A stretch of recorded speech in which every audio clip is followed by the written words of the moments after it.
Hello, I hope everyone is having the most stellar of days. Get down. Stellar of days. Get down. I'm eating your ass. Nope. Yum. Are those chocolate chips? Wow. Jesus. See, this is what you get for thinking you have a little bit or something. Wow.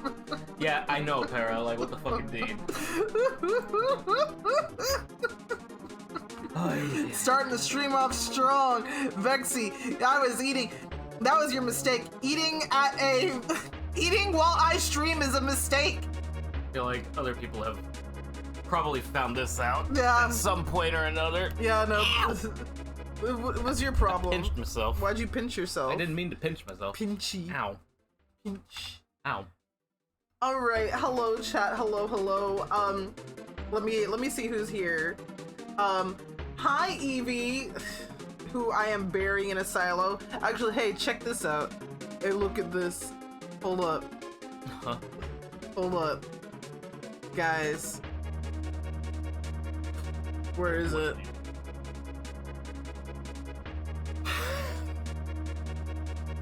This is what's gonna happen to Evie. This is what's gonna happen to Evie. This is what I'm going to be doing to Evie, actually. This is what's going to happen to him. This is exactly what's gonna happen to him. Hold on. Here.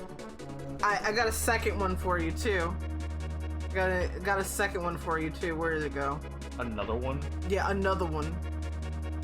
If it's saved properly. There we go. Yeah. This one. It only takes 2 to 3 seconds to become helpless and flowing grain, Evie. You can't save yourself. I'm putting you in the grain silo. Are you trying to plan this man's Danganronpa execution? You know what? Yeah, this is a fucking Danganronpa execution for real. Look at this shit. Look. You can't save yourself. Fucking insane. You will die. So cheery. Shrimply, eat your way out. Yeah, eat this way out, huh, Tony? What? Yeah? No. Huh? Get in front of me.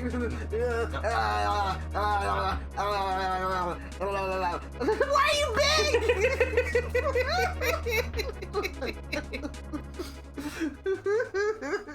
I love Frost coming in like, okay, I missed whatever that was. I'll be back after my mac and cheese is done. No, come back, Frost. I'm being good. All right, y'all this have right asked here me is if I've my eaten. favorite Oh, thing thank you, Markiplier. I'm glad you like my Poking your brew. tit. I think about this every day. His finger I is think going about directly this all in my night long. tit. I stay awake, not sleeping, because I'm thinking Stop! about this. Such a bastard. I'm being good. You're never being good. I'm always good. I've never been bad in my life. You guys have asked me if I have eaten today. And yes, of course I have eaten today. But what did I have for my snack today? Did I have pistachios? Or did I have cookies? What did I have for my snack today? Oh, trick question. No, is it a trick question? Well, it's different from what you ate or ate. Oh yeah, what I ate today. Yeah, so that's for my snack. What I ate today is, for lunch I had some leftover beef stew, and then I came home and I had some leftover Chipotle. So that's what I had to eat today. But what did I have for my snack? Did I have some tasty cookies? Or did I have some tasty pistachios? Which one? Which one?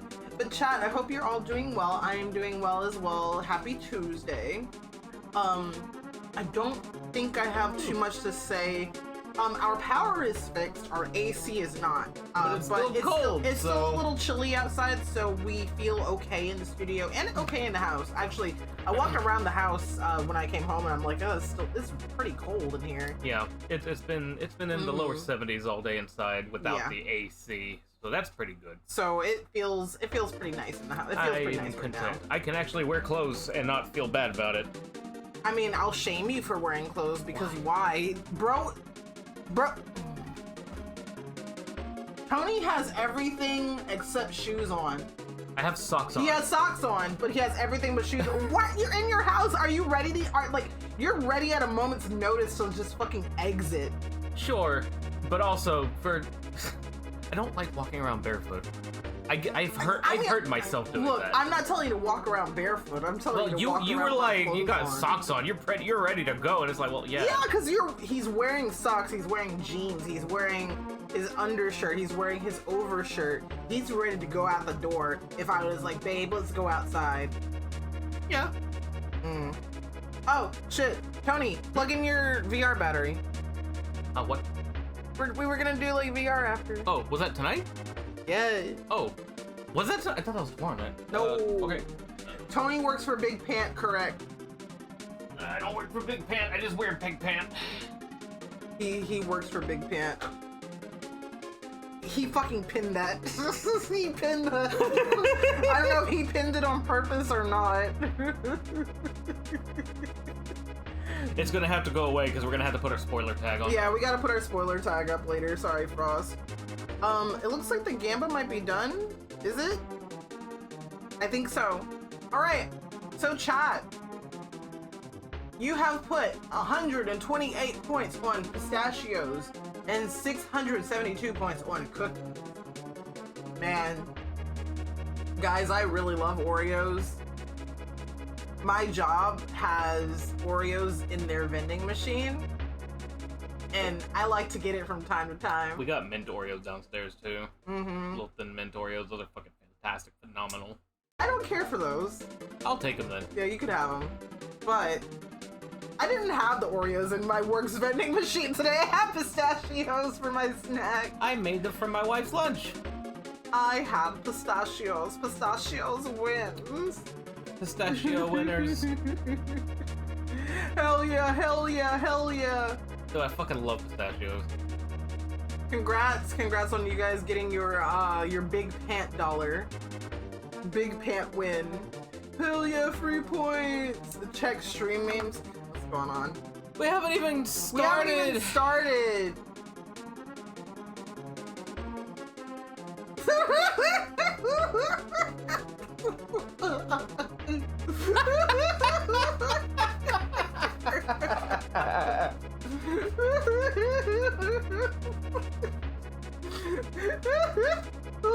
Hold on. Oh my god. Hold on. This is a good one. Alright. Okay. Hold on. Chips.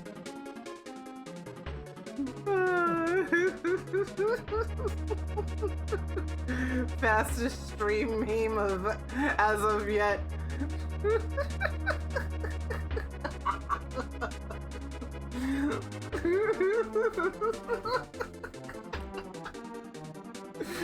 Foul.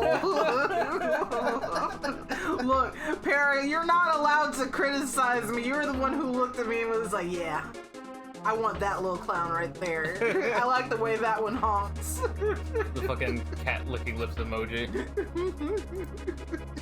Like tasty clown. But chat, where we last left off, Edgeworth was in fucking jail.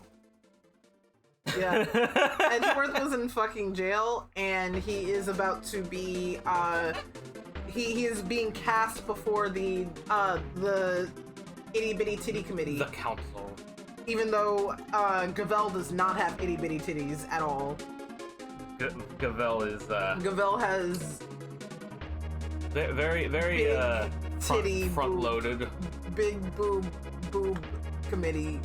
I can't make that funny. I'm trying. Look, I can't always be funny, but I can always be cursed. But let's hop over to the game scene, shall we? Let us. Game scene. Get over here. That will also be my lovely. Yeah, you'll get your little window, buddy. He's such a little guy. He needs his little window, or he gets sad. Meow. He needs his little window for his enrichment, so he can see. All right. I gotta have my pops. Gotta have my pops. Okay, can I turn it up for me? Yes. So yeah, this shit is all up in my. It's fucking creating a glare. It's not the. Yeah, no, because I fixed that problem. Yeah, let me just lift that. That's better. Yeah, Lotta. Why is Lotta here? Actually, she's here to support us. You know, as Lotta does.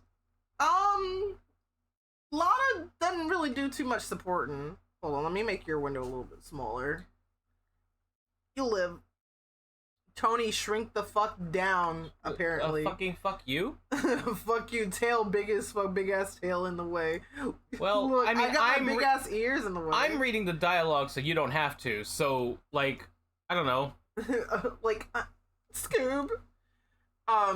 I like the one empty blank space there for the person that for the person that was killed. What was her name? Rosie Ringer? Rosie Ringer.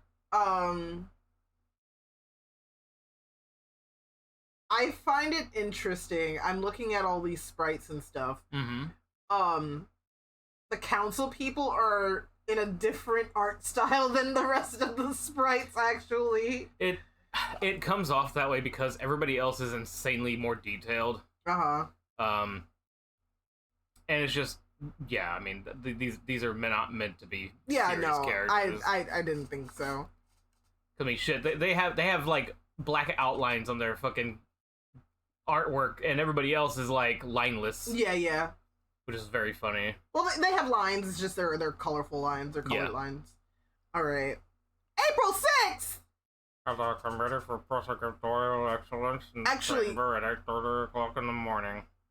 Can I actually just say this? Fucking, it's almost March, guys. It's almost fucking March. What the fuck? Stop it. Yeah, March is Sunday. March begins Sunday. That's crazy.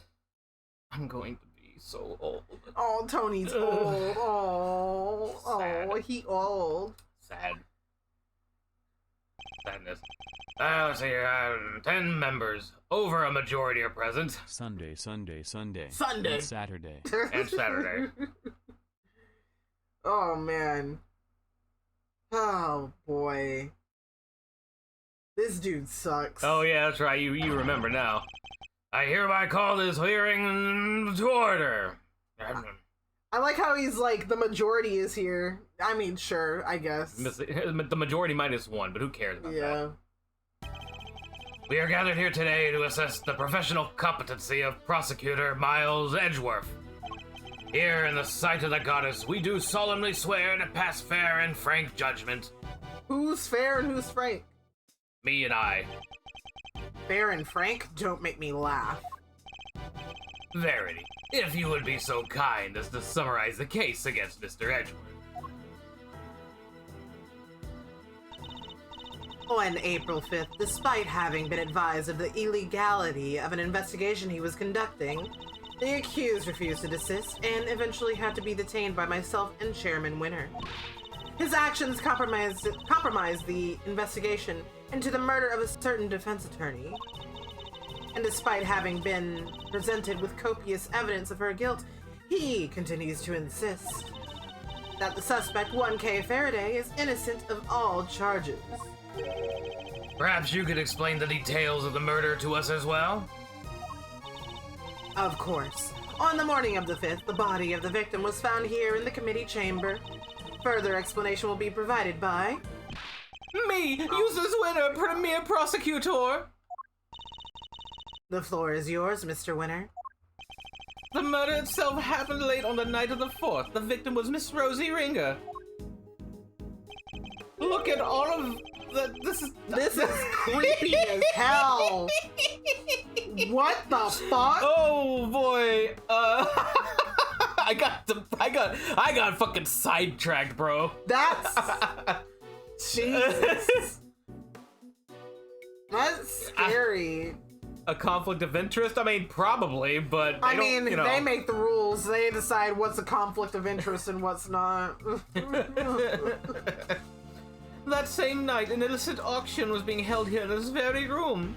Oh my god, Cypher Pole, holy shit. Nero, shut the fuck up. Holy okay, I don't want to, because some of us are still watching, but can you imagine that one character wearing the fucking blue badger mask? Oh my god. Is it the character I'm thinking of? Yes.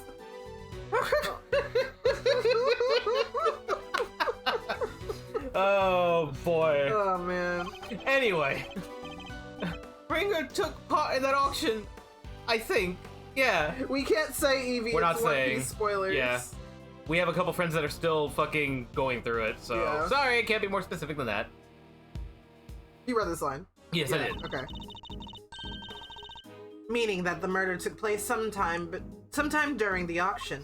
It is interesting that they're not super concerned about the fact that there was an illicit auction here. They're more concerned about this. Yeah. When she was found, Ringer was dressed in an outfit that matched the description of the auctioneers. However, due to the fact that the auction carried on after the murder had occurred, I deduced that Ringer was not, in fact, the auctioneer. Yes. You deduced nothing of the sort. And what about the basis on which the suspect was detained, Mr. Winter? Yeah. Shut up, I got this. So, Faraday was overcome by... Crushing remorse, Eustace. Tons of crushing remorse, so she confessed. According to her confession, she was on the roof of this building when she encountered a person in a red raincoat on the viewing platform.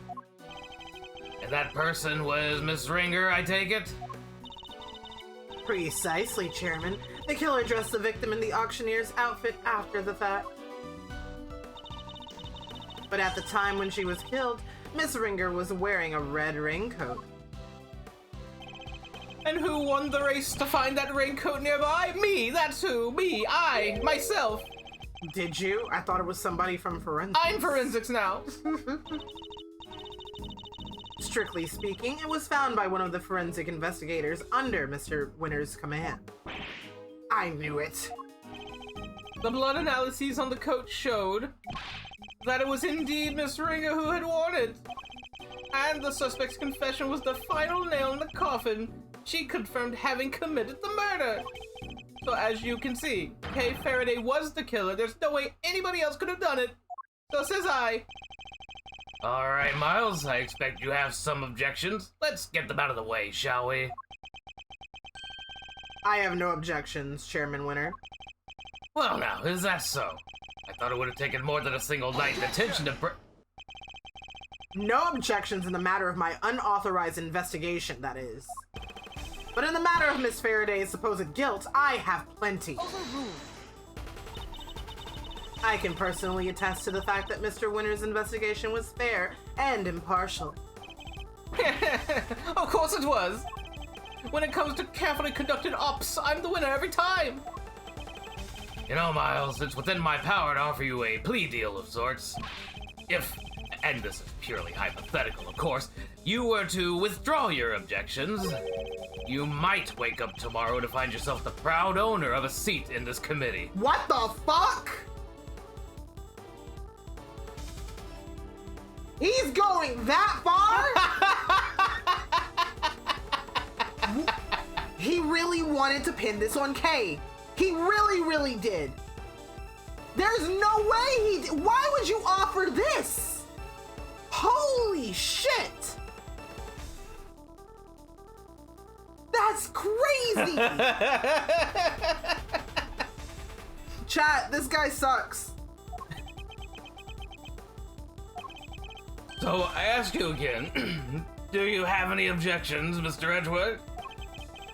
If you think you can buy my silence, think again. You will watch your mouth. Only if the chairman watches his. I didn't come here to talk about committee seats. I came here to talk about the murder case. I demand a statement under oath, and I won't rest until I have one. I want to know exactly what the committee's view on the incident is. You want to put us on trial, my boy? Very well, if it will make you happy. Verity, please provide Mr. Edgeworth with the materials pertaining to the case. Really? But sir... This will be his last hurrah, so let's humor him with the send-off he desires. If you say so, Mr. Chairman. Throws everything at him. Oh, we got our evidence. Okay, evidence data received from Gavel. Okay. You have no objections to Verity representing the committee, I assume? So what do we have? We have, I think, pretty much everything back. Yeah, looks like we have everything back. Okay. None whatsoever. Mr. Edgeworth. Does that man? So his whole he's supposedly a very emotional man, so he's constantly crying into his goggles. Yeah. Oh wait, I didn't read that line. Whoops. Everything's gonna be okay, Yeah. Kay. Everything's gonna be okay. Do you want to do Edgeworth while I do Sure. Gavel? Okay. Depending on who interjects, I suppose. Yeah. The committee's view of the case. Miss Ringer attended the auction as potential buyer. You know what, Tony? No, you be Gavel. Go ahead and do a sexy lady voice. Chat, you think Tony can do a sexy lady voice? I think you can do a sexy lady voice. But I Go on. don't want to do a second. I want you to try. Let's hear it. Miss Ringer attended the auction as a potential buyer. We need the canon Tony with an I voice. Canon Tony with a eye. Come on, give us a sexy lady voice. That's not a sexy lady voice. It's like I don't want. it's a sad Chihuahua voice. What do you? Look, come on. I'll let you pick a toe of your choosing and What like the suck fuck? on it. No, I'm gonna play Chihuahua card. I'm just gonna be adamant about this. What the fuck? Sad Chihuahua voice. So Shut up, regular Nero. Tony voice. Nero is right, and he should say it. Harumph. I am okay with just Edgeworth. Yeah, okay. Miss Ringer attended the auction as a potential buyer. The red raincoat was one of the items up for sale. What if I just talk like this forever, chat? What if this is my regular speaking voice for stream now? I don't know how I feel about that, actually. You would have to get up close to the microphone, add the pop filter back, and now it's ASMR. Yeah. So our assumption is that after winning and paying for it, she left the auction with her purchase. The only exit from the storeroom was, of course, the hatch leading up to the roof. After she'd emerged onto the viewing platform, that's when Miss Ringer was attacked by Miss Faraday. You'd be very confused, me talking about cursed shit while sounding a lot like this. Hey, chat. Don't. Ooh, Tony, what are God those? damn it! Chocolate chips? I tried to stop them, chat. I tried. Shortly thereafter, her flame went out, and thus concludes the committee's view of the case. The raincoat was an offer that night. Is that really true? We believe so, yes. You remember the failed assassination attempt on the president of Zhongfa, I assume. The raincoat is a piece of evidence from that case. It should, of course, have remained safely under lock and key in the appropriate facility. I actually did snap to that. I was like, that I raincoat. didn't. I was thinking oh. it could have been the same one, but like part of guess me so. was like, okay, maybe it's homeboys. Yeah. But our inquiries revealed that it did, in fact, go missing under mysterious circumstances. And wound up in the auction along with everything else. That makes sense, I suppose. Wonderful work, Verity. Just wonderful. Crystal clear as ever. You flatter me, sir. Now, Mr. Edgeworth, perhaps you can save us all some time and shrimply admit defeat. I'll do no such thing, thank you very much. Where's my clicker? Where's my clicker? Did you hide my clicker? No, I didn't even know where it was. Where's my clicker? Do I have to go get the blue one from the bedroom? It's over there. Give it to me! No. Give me the clicker! Give me the clicker! They're gonna fucking fall out of their chair trying to get this from Give me me. the clicker! Ow, God. Are you okay? You good, baby? The clicker pinched me. Kiss it better. Thank you. Here. Oh my god. Speak, chat! Very well. It's good to know that you still have some fight in you. Arf, bark, woof, meow. No. No. It is? Why? Come to think of it, she said some strange things when she visited me this morning, too. What? Squeak. You know, that does sound like... That does sound like a gator noise, I think. Well, Gator's already kind of going... Oh yeah, no. Gators make a little, like, laser bullet sounds. Yeah, that's right. Nero just making that all the way... What exactly is she up to?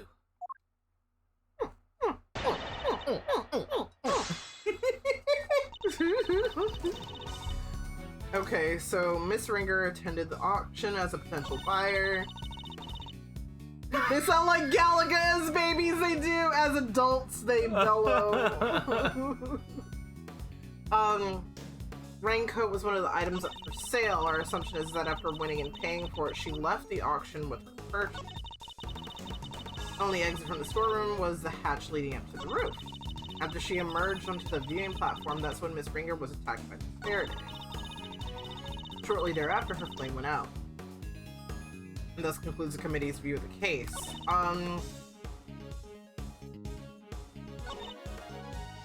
But we don't have, like... They haven't really told us, like, what they think about, like, Kay losing her memory. I feel like that would be an important thing. Like, hey, like, Kay was assaulted, bro. I mean, in their view, it probably doesn't matter, because they're not trying to help her out. That's true. Potential buyer, Red Raincoat was one of the items for sale. She left with her purchase.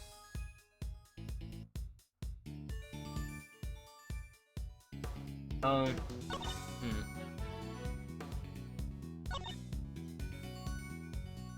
feel like I'm gonna have to do some pressing. Yeah. Okay, she attended as a potential buyer. I'm thinking about the exit because technically she could have. I'm dead. Tony is dead. Could have just.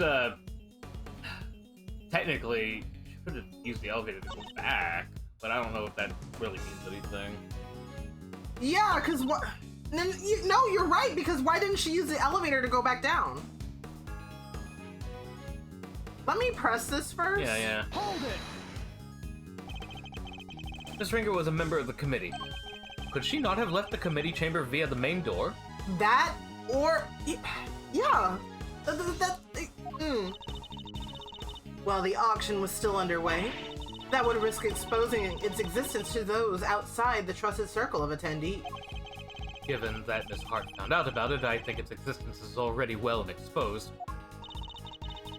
The rules of the auction stated that the attendees were to enter and leave via the hatch in the room. Miss Ringer had no reason not to follow these rules. And given where the murder took place, we know that she must have done so. You like to believe that Tony's model is currently curled around Vexy's feet or claws or whatever is down there. It's my claws. It's my man murderers. Man murderers? Yeah, like, fucking, hold on. Look at them things. Look at them. Claws. Look at him, chat. Look at them dance. Club. Anyway. See, that's him putting them in his mouth. Shut up! Okay, after she emerged on the viewing platform, that's when Ringer was attacked by Miss Faraday. What explains the blood on her hands and in this picture? Because we have a picture of her. Mm-hmm. So why does she have blood on her hands if that's supposed to be her? That's true. Photo taken just after the incident by Lotta Hart, who had snuck into the storeroom. The ringleader and the auction attendee came up on the elevator. Scream was heard not long after. Okay. After she emerged on the viewing platform, that's when Ringer was attacked. Let's press that. But why? What possible motive could Kay have had? That is exactly what we're hoping to establish in our upcoming interviews with Miss Faraday. You're under threat. You've always been under threat. We are putting you in the silo after stream. Prepare. Don't forget about the silo. Yep, don't forget about the silo. Evie's gonna wake up in the middle of the night with the silo at the foot of his bed, just being like, there. Note his bed is going to be on top of the silo, except it's going to have sunken into the silo the second we put him in there. Cool. Let's go ahead. Coercive interrogation after the fact, something you seem to specialize in. If the murderer knew that the attendees would all be leaving via the hatch, then the roof would have been the perfect place to lie in wait. So as I was saying, after she'd emerged onto the viewing platform, that's when Miss Ringer was attacked. I don't know. I almost feel like showing the photo of her going to the hatch might be the contradiction. Like here? After she emerged, that's when she was attacked. But if she was bloody before that, Tony's trying to kill me. Don't save. Tony is trying to kill me. No, I'm trying to think here. The earthquake prison bed, only it dumps you into the silo. Holy fuck. I haven't thought about that in a hot minute. God.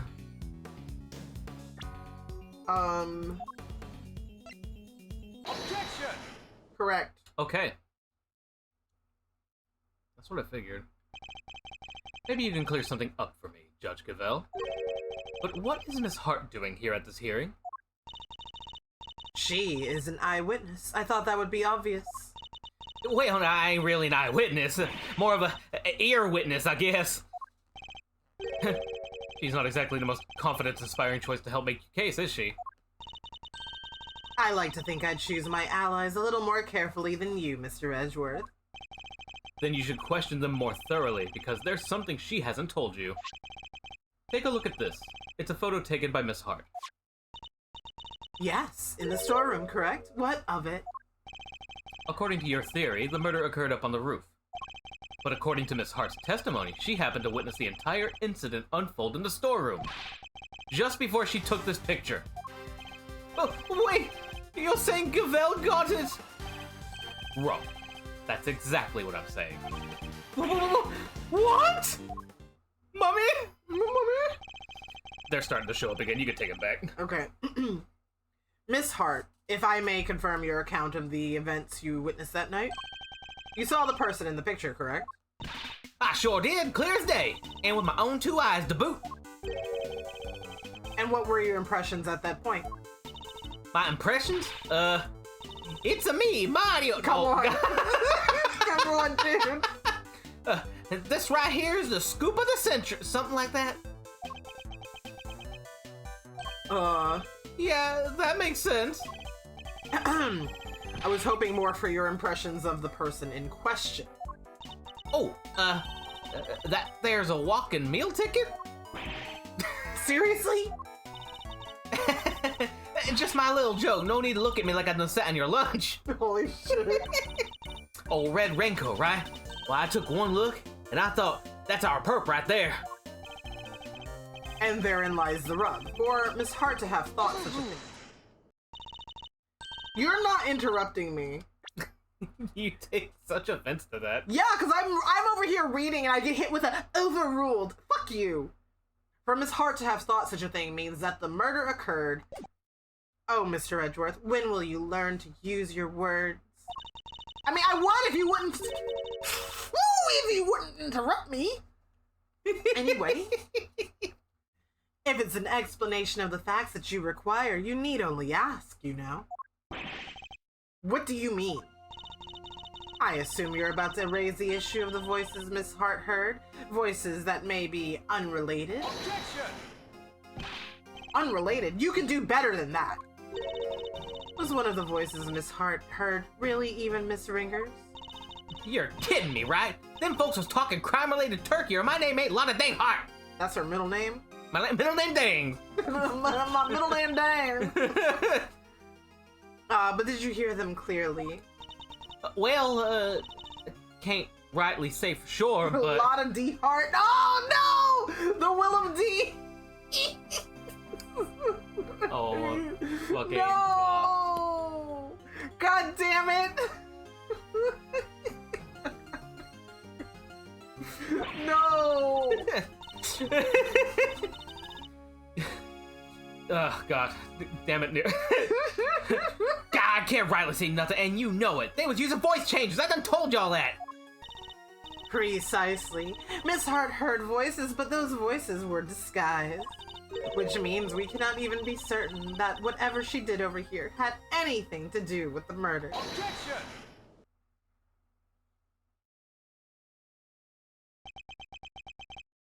Huh. You don't need to yell objection in order to sigh at me, Mr. Edgeworth. It seems I overestimated you, Judge Gravel. Nonsense. Verity's the best of us, my boy. The very best. And yet, she believes that what Miss Hart heard might not have had anything to do with the murder. Even supposing that's the case, it doesn't prove the murder didn't happen in the storeroom. The incident happened before the victim was able to go up to the roof. That much we can say for certain. And I can tell you why. This proves that the incident happened before the victim went up to the roof. I would have to say there's no blood on the ladder, right? I would say her hand because there's blood on it. Yeah. Yeah, if we were looking at like the picture all luminol tested, then yeah. Okay. We initially thought that the person in the red raincoat was the culprit. Yes, because Miss Hart said as much. Indeed, she told us about the blood she saw in this person's hand, and I doubt many people would have thought differently given her testimony. Ergo, if this person is the killer, then the blood we see would be from when they attacked the victim. But knowing what we know now, that this person is in fact the victim, it recontextualizes everything. The presence of the blood still shows that the picture was taken after the attack. I have a cock in my throat! I'm good. Cock is no longer in my throat. It's now in my pants. Hi, Micah! But now, it tells us something very important about the victim, too. This picture tells us that the victim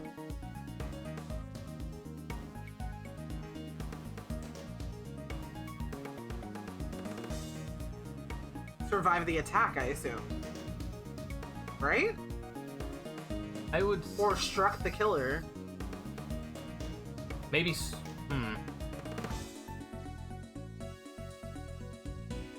Because here's my train of logic. Yeah, right? because, like, we don't know whose blood that is, do we?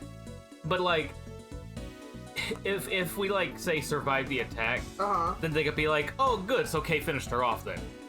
You're right. You know, and for all... Ace Attorney loves to do this shit.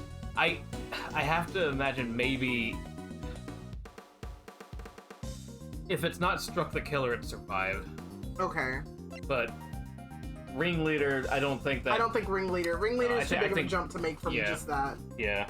Here, Tony. There you go.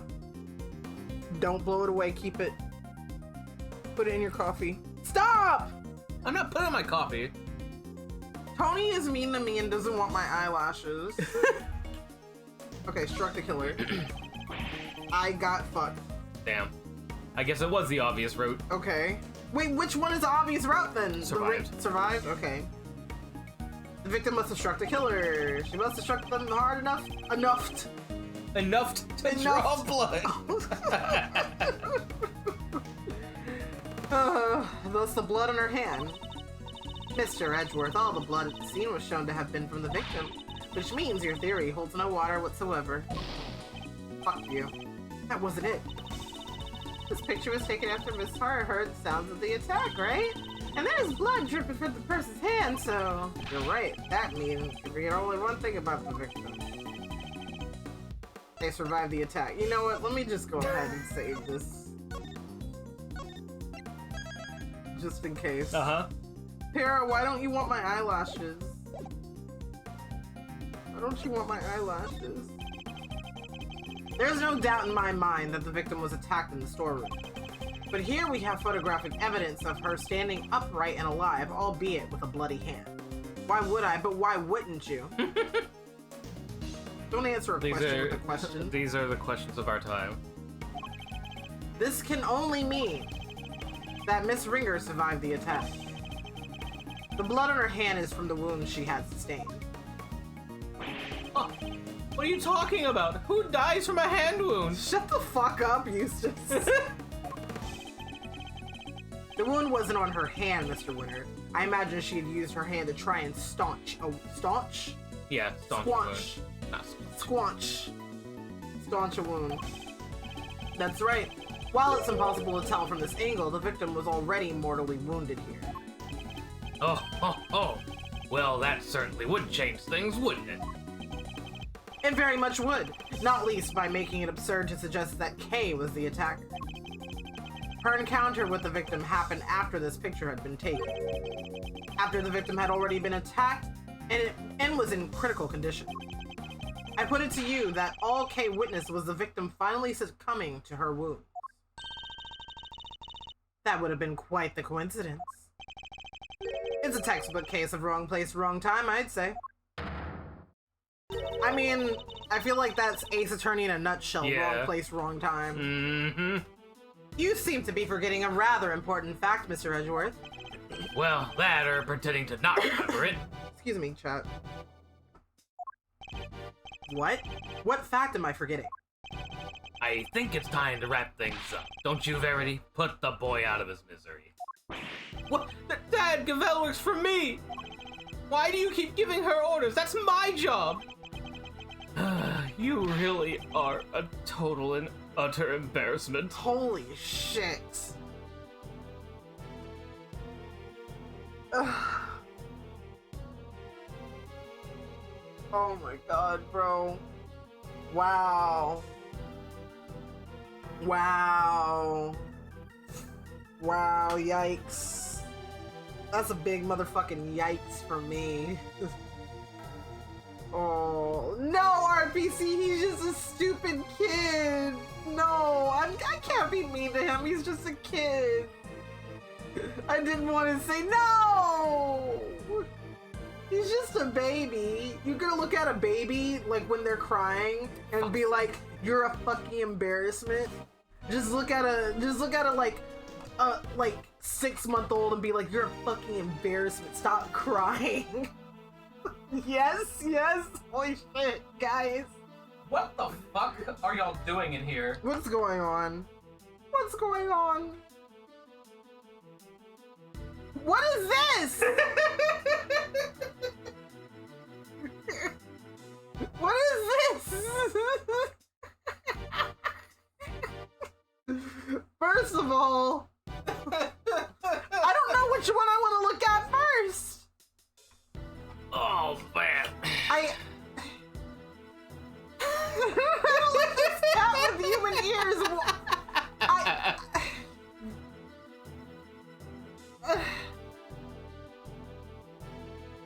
Hold on.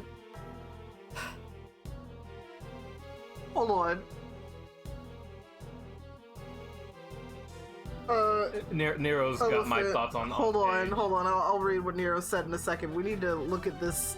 We need to address we need to address the elephant in the room. We have to address her. Address me. Why does she still have the human ears though? But why? Why does he still not have the fucking ears? Fucking papyrus spawned over here. And then we got whatever the fuck this is. Hold on. I don't know what to think about this. I don't know what the meme is. It's just weird. It's just weird. It's literally just weird. What the fuck? Why? It wouldn't cut the ears out. Use a manual tool to fucking erase them, Evie. It's not hard. It's not hard to do.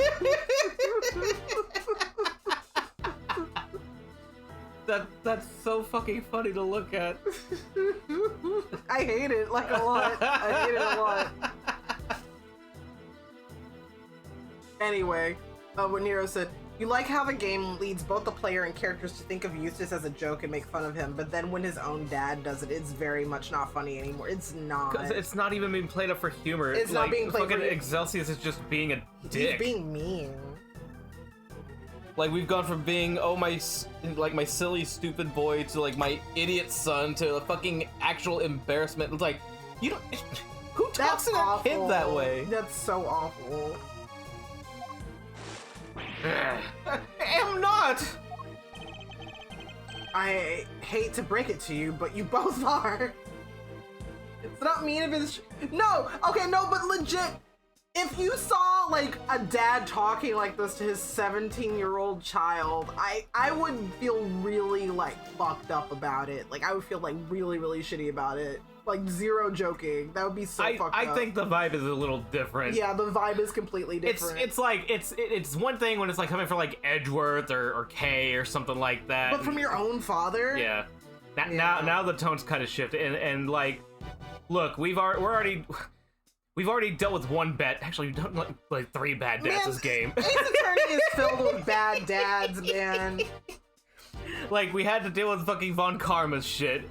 We had to deal with fucking Gusto's shit. Still don't even know what the fuck was up with all that.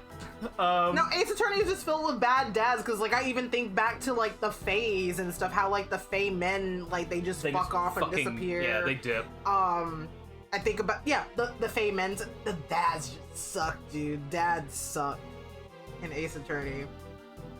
Can't imagine why.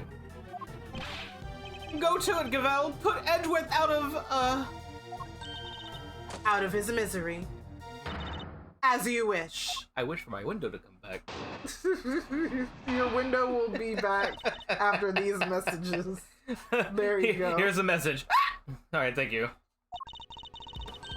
Miss Ringer's body was found with 3 wounds in her chest. And we all know, look, I can talk. And we all know what those wounds are from, don't we? That's right.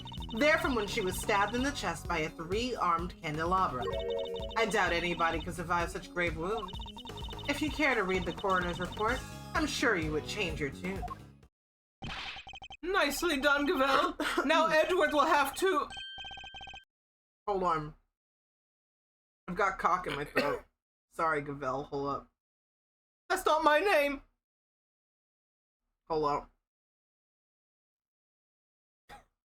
How about you drink the water that I got you? Oh yeah, that's right, Tony. Open it for me. It's a very romantic gesture if you open it for me. Romantic gesture for your gesture. Thank you. There you go. You're welcome. Make several objections. Yes, I'm afraid I will. What? Why? Weren't you listening? Here, chat. Drink water. Here, you dinky water. You thirsty? Please don't get water on your microphone. You thirsty, chat? Dinkoiter. Dinkoiter. Oh, I was listening very carefully, in fact. Hence my objections. Come on! Why do you always have to undermine me? That's never my intention, I assure you. Oh, it isn't? Because you do it so well to yourself every single time already. Of course it isn't. Yeah, I knew that. Because I'm... Please, Eustace, just stop, for goodness sake. You've already embarrassed me enough. Huh? What do you mean, Dad? Aw, I'm feeling really bad for him. Okay, Ringer's body was found with 3 wounds in her chest. You know what those wounds are from. From when she was stabbed in the chest by a 3-armed candelabrum. That anyone could survive such grave wounds. Care to read the coroner's report, I'm sure you would change your tune. Okay, coroner's findings.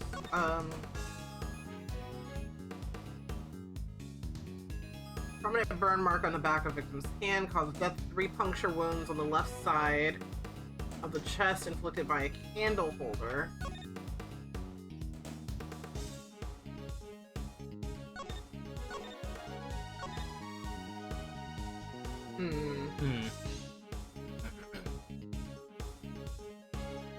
Also suffered a head injury post-mortem. Yeah.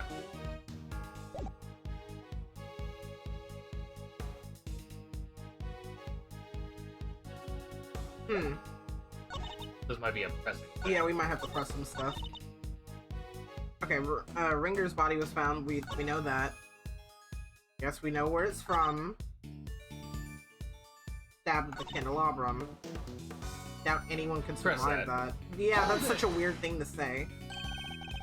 But the victim may not necessarily have died instantly. I think we can say that much, at least. Perhaps, but she would surely not have lived for longer than a few moments either. So there are people who could survive, even if you stab them in the chest? Sure, there might be.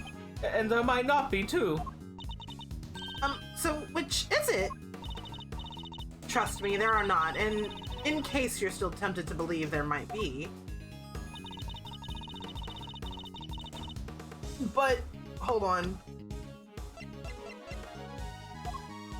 Let me find this again.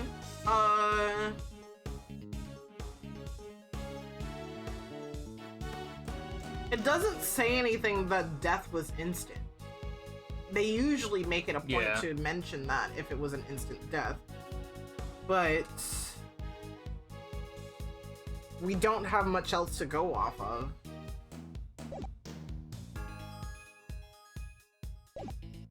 What if we press this? Yeah, I think so. Hold it! Cause of death is a set of 3 puncture wounds on the left side of the chest inflicted by a candle holder. Well done for reading, Mr. Edgeworth. That report forms the basis of my own conclusions. In other words, if I disprove what it says, I disprove your conclusions too. You have the strangest sense of humor, but I wouldn't mind seeing you try.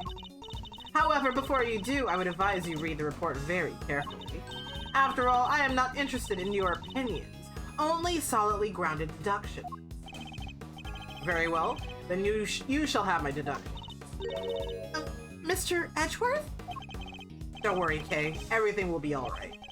I need to find something to prove that the victim was still alive and breathing immediately after the attack. If I can't, Kay's fate will be sealed. So we're gonna have to look at that autopsy report. Care to read the coroner's report? I'm sure you would change your tune.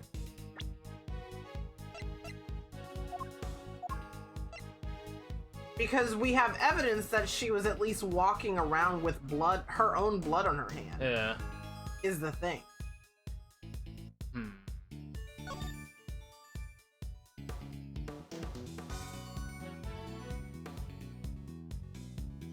Cause of death is a set of 3 puncture wounds on the left side of the chest inflicted by the candle holder. Okay. Wait a minute. What's up, Tony? Well, no, I mean... What are you thinking? Like, the only thing I can think of is... I don't know if they're trying to imply that it happened in reverse. Because, like, why was she wearing the ringleader's clothes? Why were those clothes punctured? You know, again, I might be going off in the wrong direction, but if she was like hit in the head, that would be different.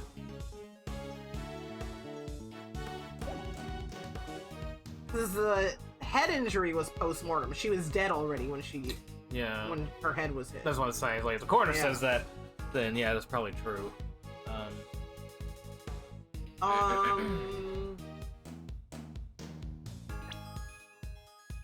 What else can we look at? Oh, check the fucking coat. I don't think we actually looked at The it. coat Yeah. itself? I can't. You can't? You can't zoom in on it, no. It says worn by the victim whose fingerprints and blood were found on the hood. So she... On the hood. Yeah.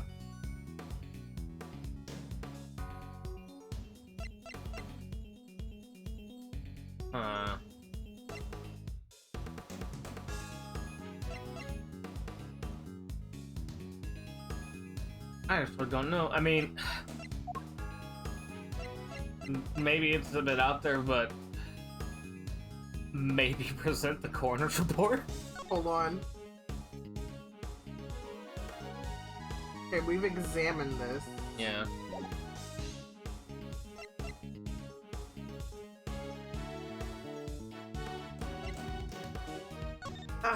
Okay, let me read it one more time.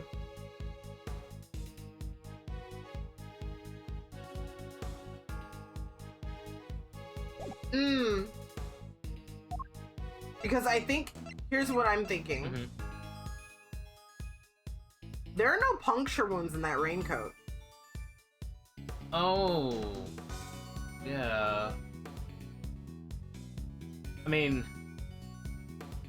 true, but also would that matter? I don't know.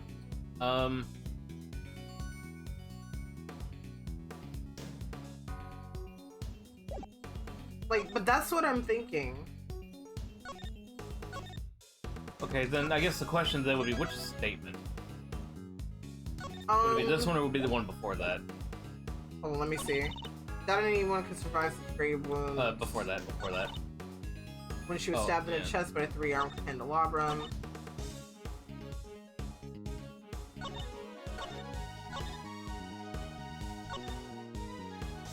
Care to read the corners?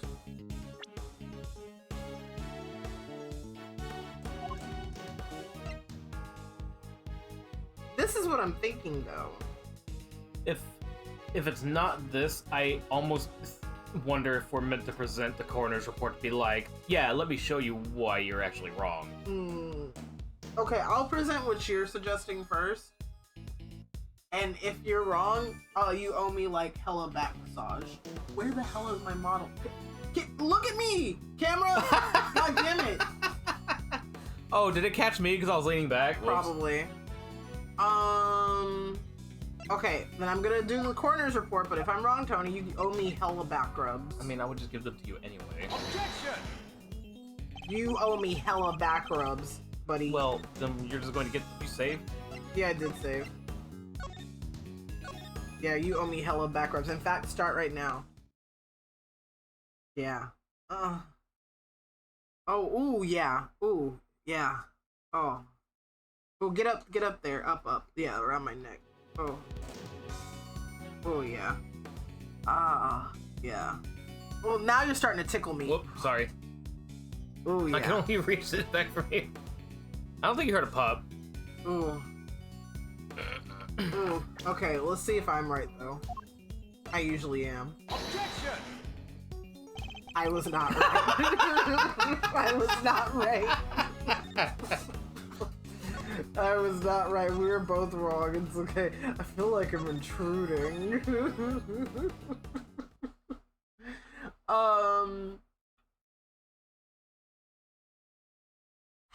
Then what? Like... I mean, maybe we need to press all the other ones. Yeah, we could press That's the only... everything It's like, we else, haven't really yeah. done that, so... Okay. Hold Okay. it! 3 wounds. That can't have been pleasant. Yes. Which is why we must see that the perpetrator of this cruel act pays for their sins. Don't listen to her, Kay. She's just trying to scare you. If we could please continue on, Judge Gavel.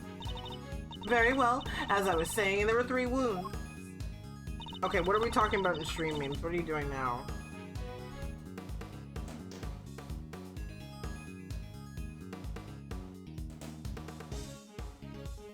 Yeah, Evie's a cat now. Yep. Even the cat now. Congratulations. Tony has mange now also. No, I don't. I need my back. Hold it! Tony has mange. Nar. I do, but perhaps we should ask Mr. Winter. He does, I'm sure. Don't you, Eustace? Who, me? Oh, you bet I do. I know this case inside out.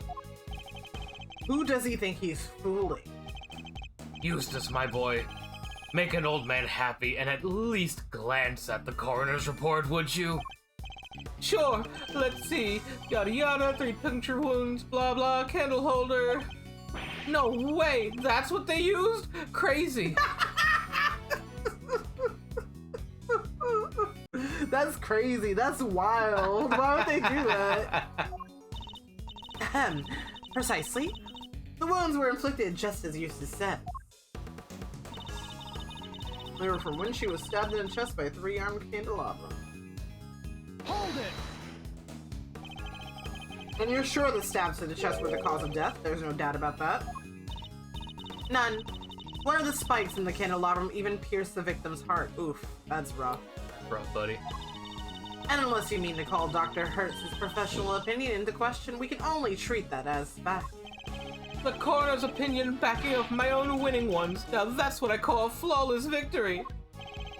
Well, I'm certainly not about to ignore the coroner's findings. Hey, well, what about my findings? You can't just ignore them. But if the cause of death really was the puncture wounds to the chest from the candelabrum, that would seem to contradict one of the pieces of evidence we've gathered. He's not just ignoring my findings, he's ignoring me! Do something, Cavell! As you wish. At the very least, I will ensure that he cannot ignore my own conclusions. Okay, so I think that statement was probably the one that we need to hit. But then what do we hit here? Well, let's see. It conflicts with something, obviously. I mean, this might be where you needed to place the raincoat. Probably. I hope I was onto something with that. Objection! Let's go! There you Bitch. Bring me back to life.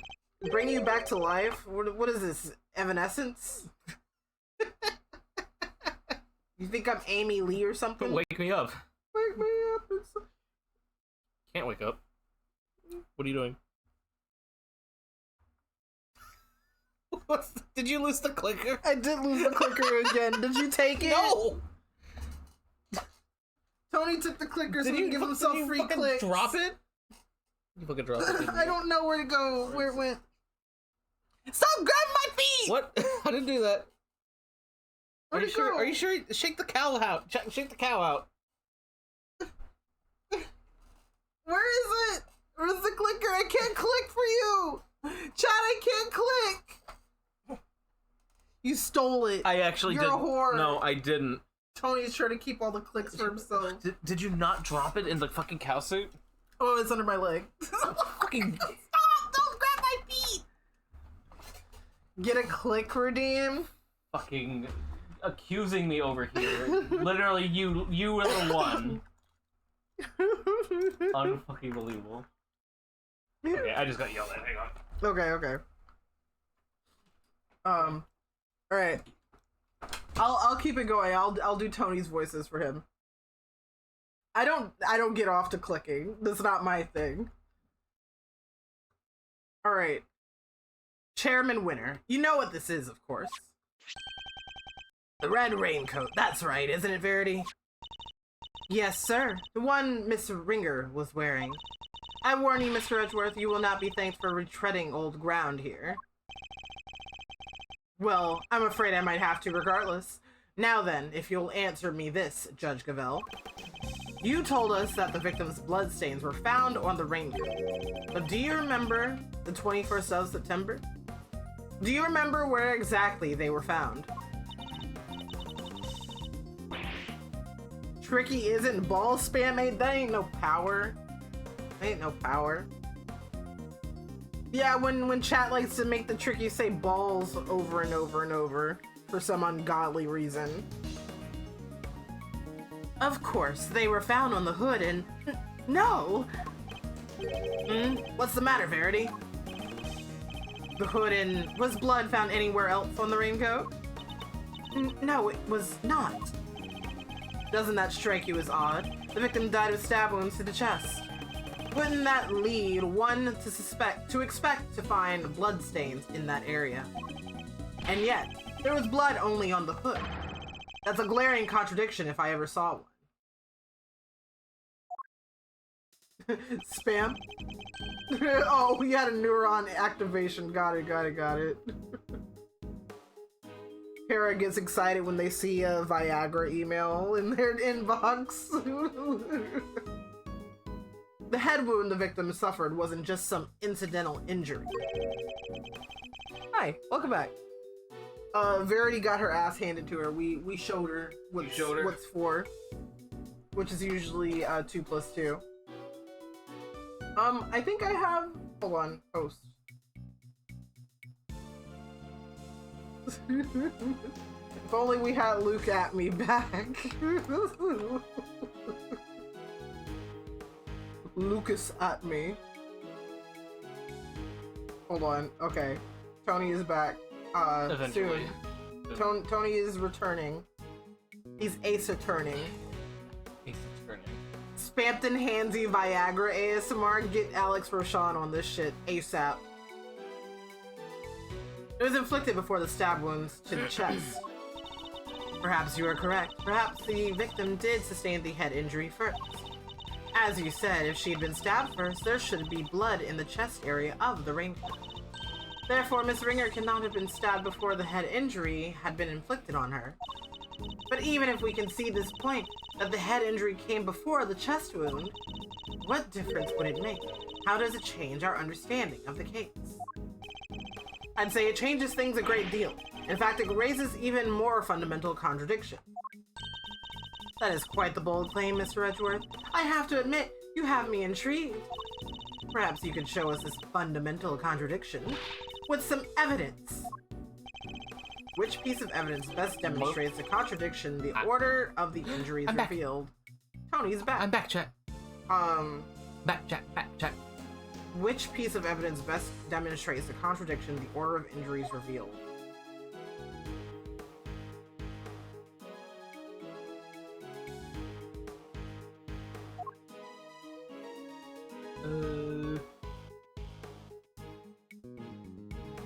So something that tells us that she was struck on the head first. Right.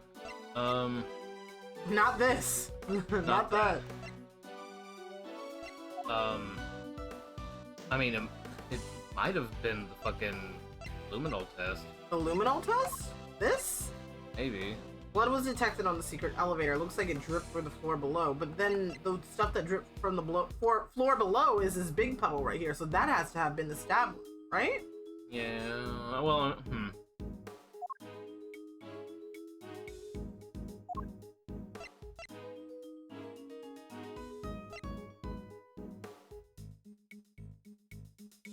What did Lana say? Oh, right. Illicit auction. Okay. No. No.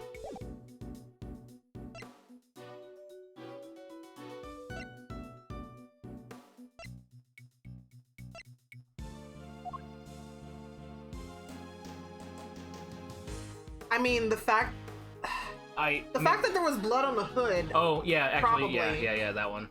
Take that! Fuck off. God damn it. Face assist whatsoever. I don't get it either. Me neither. Oh, no, me. Okay, fuck off. That wasn't the right answer. We know it's impossible for the head injury to have happened. Okay, it is impossible for the head injury to have happened after the victim was stabbed. In which case, one of our pieces of evidence is beginning to look very suspect indeed. No fundamental contradiction after all, is there, Mr. Edgeworth? No, there is. If the victim had been struck on the head before she was stabbed in the chest, then this piece of evidence makes no sense at all. If she was hit on the head before she was stabbed on the chest, this would make no sense at all.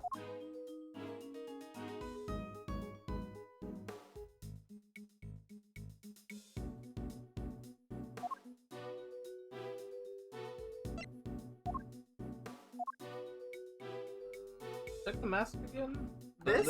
Yeah, hang on. A mask mode. Okay, never mind. I thought there was more details on that one.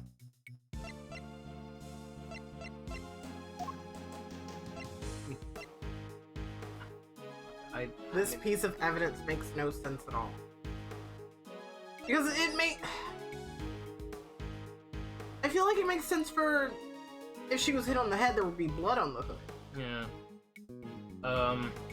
But if they're talking about like the order of it, the only thing that really specifies the order is the fucking coroner's report. But they were just talking about that, weren't they?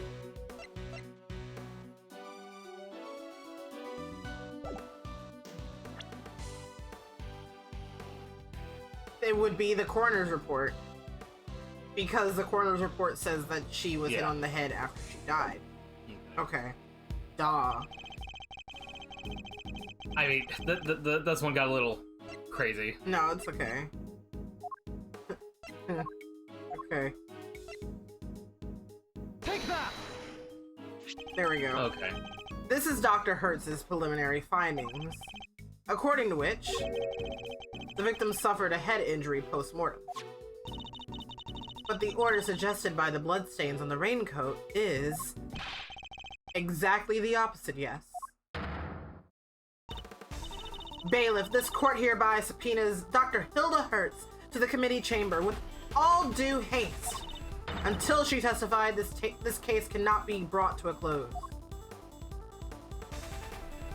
Where Grandma at? Yes, Your Honor, I'm going to fetch one. Unfortunately, Dr. Hertz is a very busy woman. I doubt she'll be able to come immediately. In the meantime, there is another important angle I would like to explore. Frankly, something has been bothering me about the person at the heart of this case. So-called ringleader. Who exactly are they? Yeah, good point. We never looked into that, huh? Despite having been mentioned repeatedly in this hearing, we still don't know even the most basic facts that might help us uncover their identity. Well, Mr. Edgeworth, do you have any thoughts on the matter? We've seen nothing that might serve as clear evidence of the auctioneer's identity as of yet. But there is someone involved with the case that I can name. I suspect that at the very least they might be able to point us in the right direction. And that's... Chairman Winner, I demand that you testify as to what you know. What? Are you crazy? Why would you accuse my dad?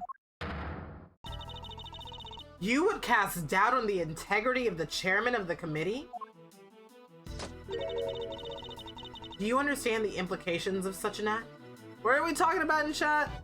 What's going on? Oh, we're talking about Spampton. Okay, that's fair. That's fair. Hope he lights his beard on fire. I'm waiting. I'm hungry for it.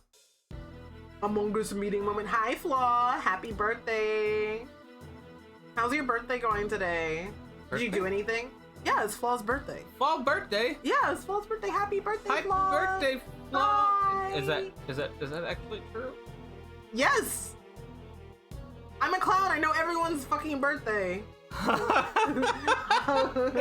your birthday. Yep. I knew it. You popped out the hive today. The popped out the hive. The hive will see.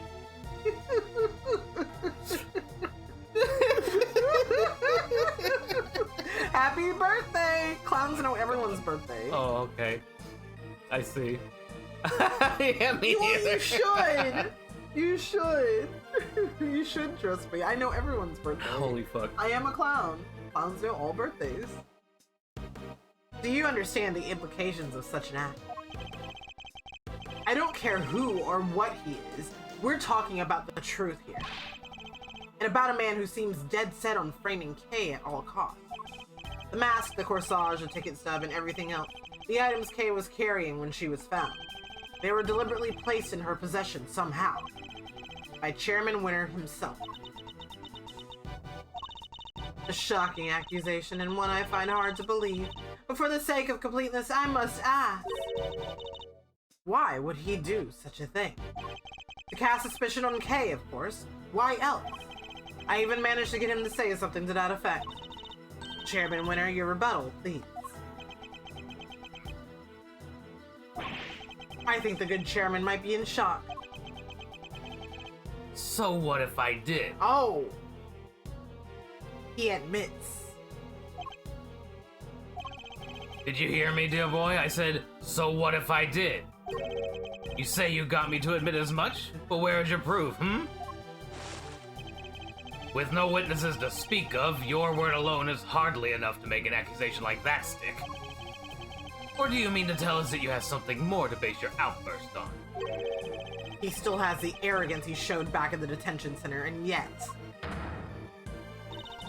Mr. Edgeworth, I'm going to have to ask you to explain yourself. If that's all right, Mr. Chairman. Not at all. I'll be very interested to hear this for myself. I'm intrigued to learn where Miles might have got the idea that I'm some sort of criminal. Because you'll never find a more fine and upstanding citizen than myself. He has a lot of nerve acting all innocent like that. Very well, let's start at the very beginning.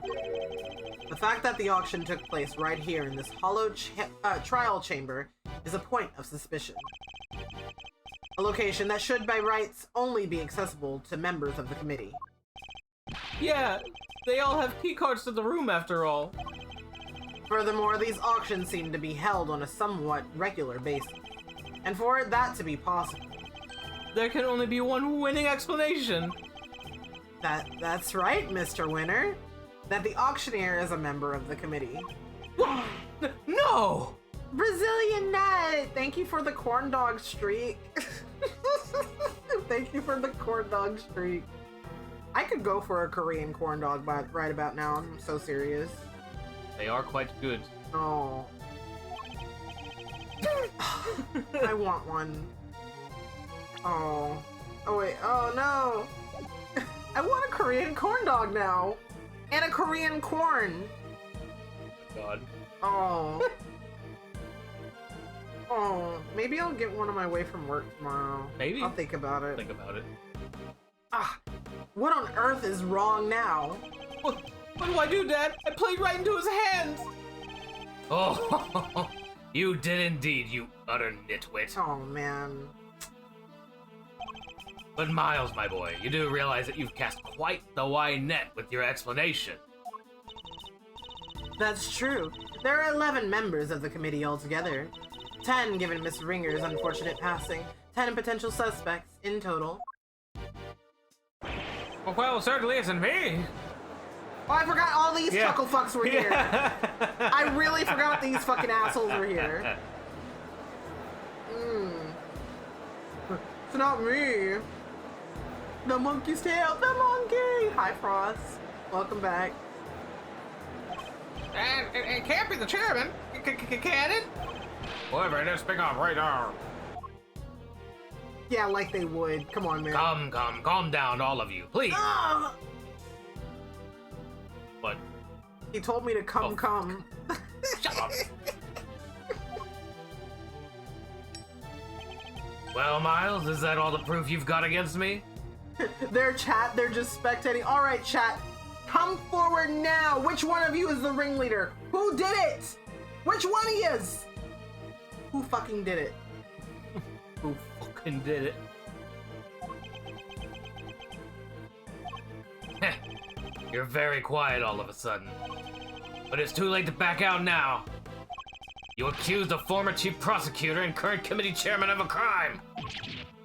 Ah, I would tell you to prepare for the worst. But there's no preparing for what you're about to face. oh, his eyes are crazy. Like, I already thought that they look kind of crazy just from, like, the base sprite. But we get the zoom-in sprite, the confrontation, and we see his eyes. He's got some, like, freak eyes. Oh. Oh. Ah. Ah. Was I who set the house ablaze? It was I who set the house ablaze. Know your place. You've been forcing us to argue over every little detail for a while now. Where the murder happened, the order of the victim's injuries, some other things I hardly even remember. But you needn't have bothered, my boy, because it's all irrelevant in the end.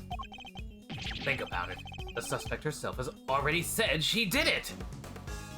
This was because I'm gonna bully you or something in the fan translation is stuck in your mind.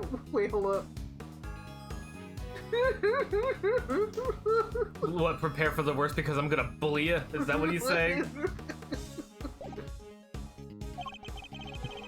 That's all that matters at the end of the day, and her sentence will be lighter for it, so rejoice! And there you have it. Feel free to pick holes in it as you see fit. How can I when that was barely a testimony to begin with? That man, he's a very powerful person, isn't he? It's okay, Mr. Edgeworth. Please, just let it go. I did it. I'm the murderer. I even remembered doing it. You saw a flash of something half-remembered, Kay. Nothing more. If you must believe in something... Believe in me. You were going to fucking be like, believe in the me who believes in you. Yeah, That's... believe in You me. really wanted to say that. That's not what I he was said. about to. Believe me when I say that you should believe. He's basically saying that though. Sure. Believe in me when to believe in you. You just gotta believe. Believe me when I say you should believe in your own innocence instead. But I'm up against the head of the committee here. This isn't going to be easy. But he seems to think he's already won. Perhaps I can use that against him. The buttle. Forcing us to argue for a while now. Where the murder happened, or the victim's injuries. Some other things I hardly remember. Such a dick. Irrelevant in the end. The suspect herself has already said she did it. That's all that matters at the end of the day, and her sentence will be lighter for it. I think we're gonna have to do some pressing. Hold it! Hey, Kay, grit those teeth. Punches her. Maybe it'll knock her memories back into her head. Even if the broad strokes are correct, it doesn't make something true. Oh, don't be such a stick in the mud. I'd say the bigger picture is more than enough here. After all, every case has its little inconsistencies and contradictions. If we let ourselves get bogged down in every single one, we'd never make any arrests. And once we did, the trials would drag on forever. Even you understand that, right? Not in the slightest, hence my inquiry into the details. Oh, to be so young and pig-headed. Anyway, you keep digging into these little details. Okay, where the murder happened, or some other things I forgot. Okay, press. I seem to recall the ringleader's identity and the faulty coroner's report being critical points of contention. Yes, I was listening, my boy, but critical is a matter of opinion. How can you possibly suggest that such fundamental issues are not important? Perhaps it is your ability to make sound judgments that should be on trial here today. Oh, bravo, my young hothead. Wonderfully cutting stuff. You do like to try, though, don't you? Okay, it's irrelevant in the end, is it though? There's no way any of what we discussed today is irrelevant, not unless you intend to bury the truth. But none of it is relevant, dear boy. The only reason you keep trying to make it relevant is because otherwise you're up a creek without a paddle. Fuck you. Damn. Hold it! Just because she confessed to something doesn't make it the truth. Kay is suffering from amnesia, so any statement she makes should be taken with at least a grain of salt. Objection! Ugh, his objection. Even so, it doesn't exactly solve anything for us, does it, dear boy? It would be nonsensical to dismiss her confession outright. I tell you what, why don't we ask her one last time? Though I'm sure she'll just say she did it again. Fine, let's do it. Let's ask her again. We'll see if she really believes herself to be the culprit. Huh? You mean me? Is this really what you want, Mr. Edgeworth? If it goes badly, it could significantly weaken your position. I know, but there's no other way. I only request that I be the one to question her. You really know how to tug at an old man's heartstrings, you know? But fine, ask away, on one condition. If this turns out to be a waste of time, that's it.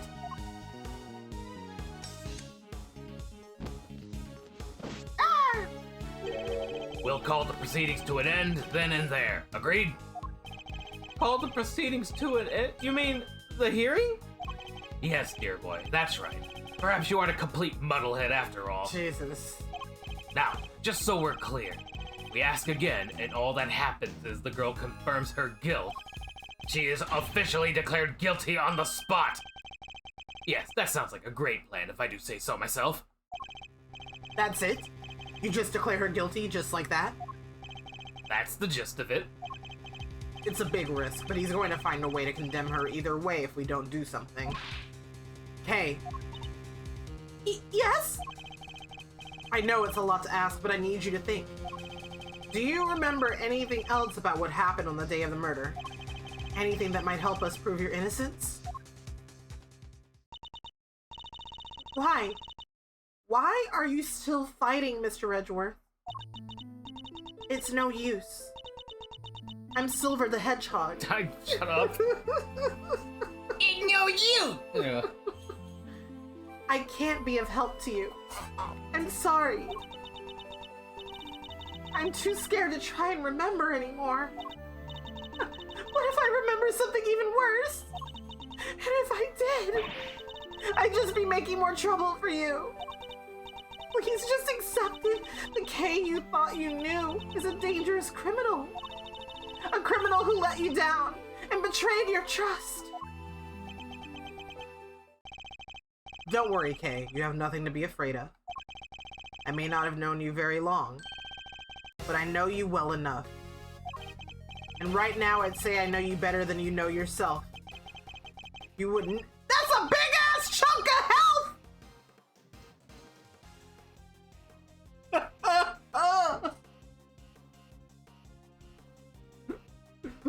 It's a non-risk. I know it's a non-risk, but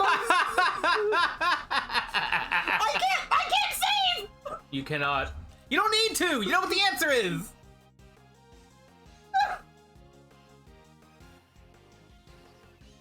Get out of the way, Mo. Look, trust me, look, it's bad. It's bad.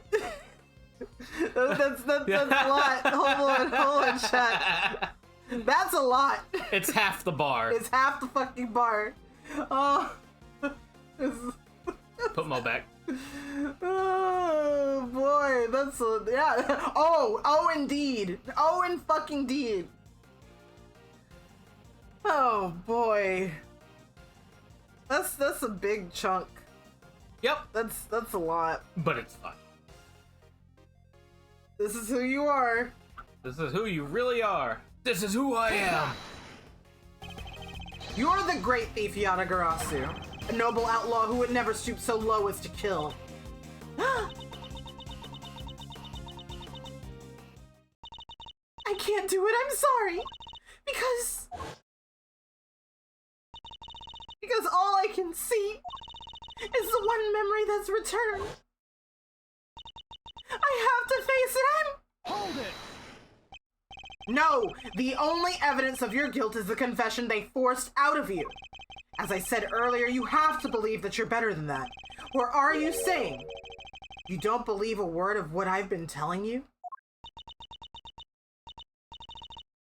No, it's not that. You're trying so hard to help me, and you're risking so much for me. It's too much. You have to stop. I'm begging you. Ah, so that's what's going on. I thought it was strange, but now I see. The reason you're allowing yourself to be railroaded into accepting your fate is because of me, isn't it? Which is exactly what the K I know would have done. You're a good person, Mr. Edgeworth. Sorry to burst your bubble, but I'm not. I don't plan on becoming one anytime soon. Holy shit.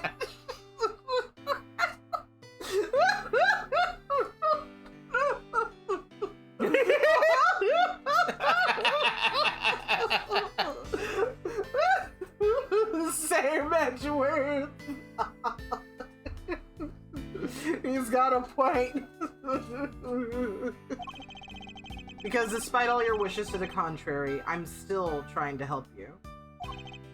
So you see, I've merely been servicing my own ego, regardless of what I put you through.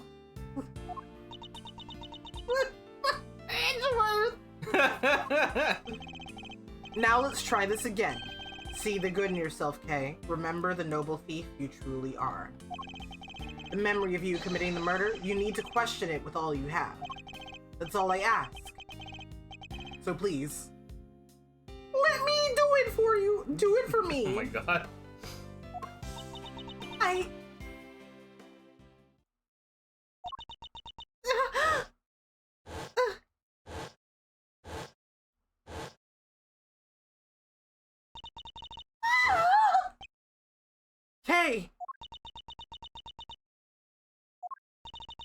What's wrong? Did you remember something? It'd be like some cliche movie plot if she did.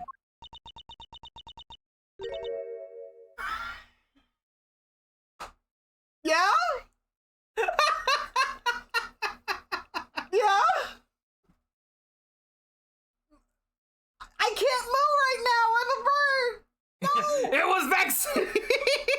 I'm a bird. It wasn't me. It wasn't me. It was it me? You literally said, let me do it for you, and then Kay was like, all right, fine, you're the murderer. No, I didn't do it! A cow?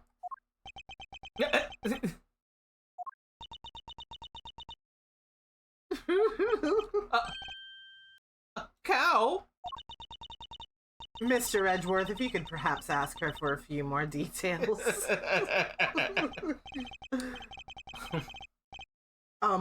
Well, Kay, what can you tell us about this cow?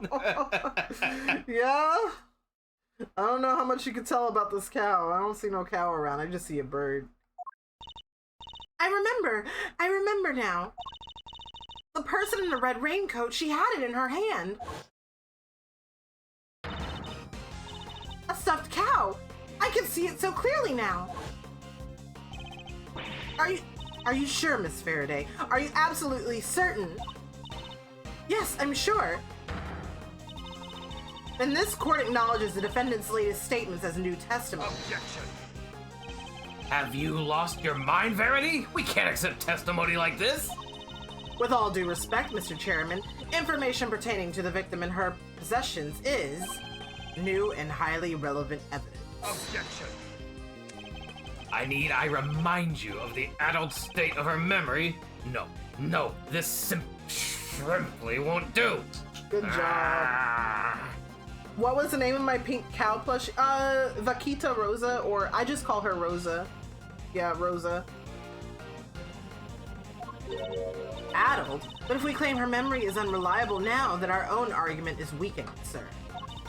You said yourself only a few minutes ago that thanks to the suspect's confessions, we need not worry ourselves over finer details. Did you not? He's trying to fuck his slider, dude. God damn it, fucking come on. Look at his jerk hand motion. What the fuck is wrong with this thing? Fucking piece of shit. Piece of junk. Were we to call the validity of her memories into question, then we must also call into question the confession in which our own argument is based. The animators knew what they were up to. Is that really the most advisable course of action? Yes, you're right. Proceed as you see fit, then. Thank you, Mr. Chairman. We're still in the game, but only by the skin of our teeth. There's no skin on your teeth. What does this fucking saying mean? It's like the Unless you're talking about the gross skin that like overlays on your teeth, like before you're able to brush them. It's basically just saying like you just by the barest of minimums. I know that's what it means, but you don't have skin on your teeth. Okay. You do. Who you been biting, Para? Tell us. Oh my god. We want to bite them too. And only thanks to Judge Gavel's intervention. It's almost as if she was on our side for a second. Well, Mr. Edgeworth, the stuffed animal. I believe the cow in question is this thing here, Your Honor. We found it in the storeroom and believe it is yet another auction lot.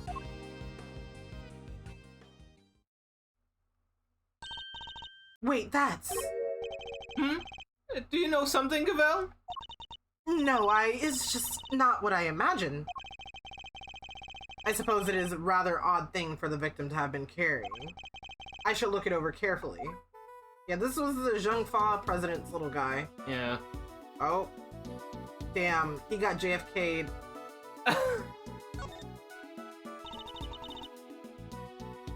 Guys, I think the plushie's a gun. Same Horty, no!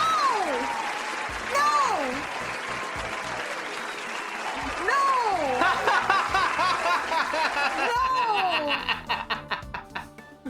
So, Nero, you know what to do, right? Nero, you don't know what to do. In fact, Nero, look, it's late. You don't have to do any art editing. You don't have to do nothing. You don't have to do a damn thing. Nero, you know exactly what you must do. Nero, you're comfy. You're cozy in your bed. Hopefully.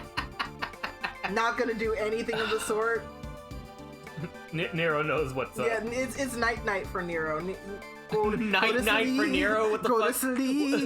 Go to sleep, little crocodile. Go to sea. Go to sea.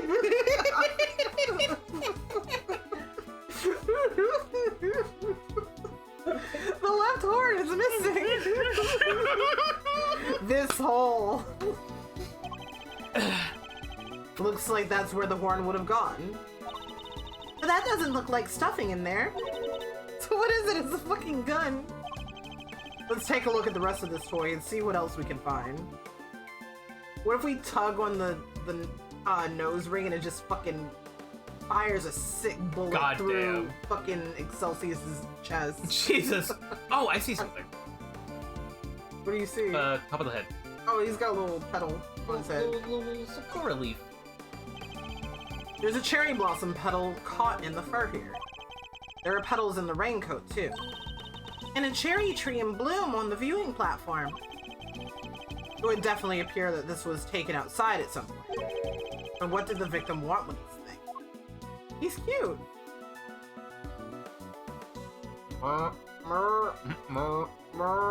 Check the other horn. The right horn seems intact, but I can't say it's doing much for the overall symmetry of this stuffed toy.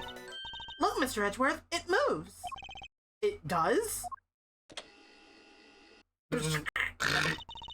It sounds like sand being crushed. What the fuck?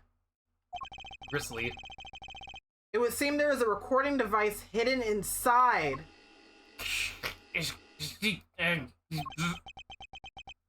Uh-oh. I knew it was you the moment I laid eyes on you. You can't hide that burn from me.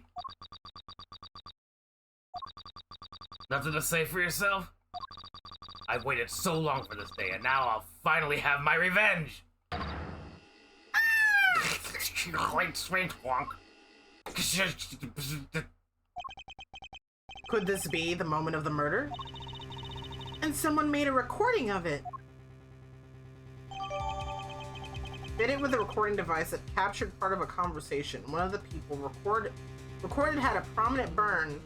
Rosie Ringer had a burn on her hand. She had a burn on her hand. Hey, that's them right there! Them's the voices I heard. I sure as eggs is eggs! Overruled. Unfortunately, we have no way of verifying when these voices were recorded. It's possible they have nothing to do with the murder. Only there was some accompanying video footage. You got bugs in your ears or something, lady? I done told you, them's the voices I heard. And we already know the victim was holding that thing, right? So it's gotta be from when she got. Yes, it is a possibility, but a weak one without more than your word to back it up. You literally have two people. Okay, Gavel. A-jab. A-jab. And an uppercut? Yeah. We need something more, something credible. We need, yet again, she seems to be stepping in help. Come, Shu, why did you leave help all over the floor? She just stepped in it.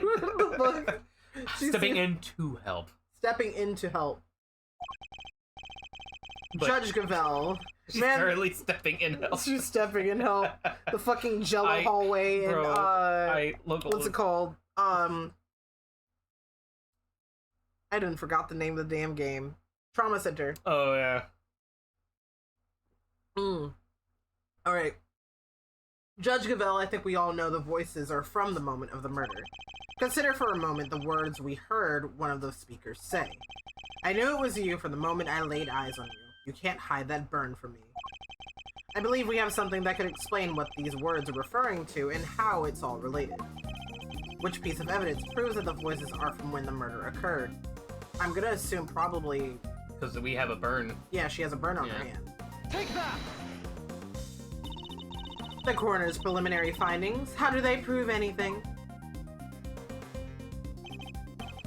Indeed, what on this page shows the voices must be from that time of the murder. A burn mark! Burn? Take that!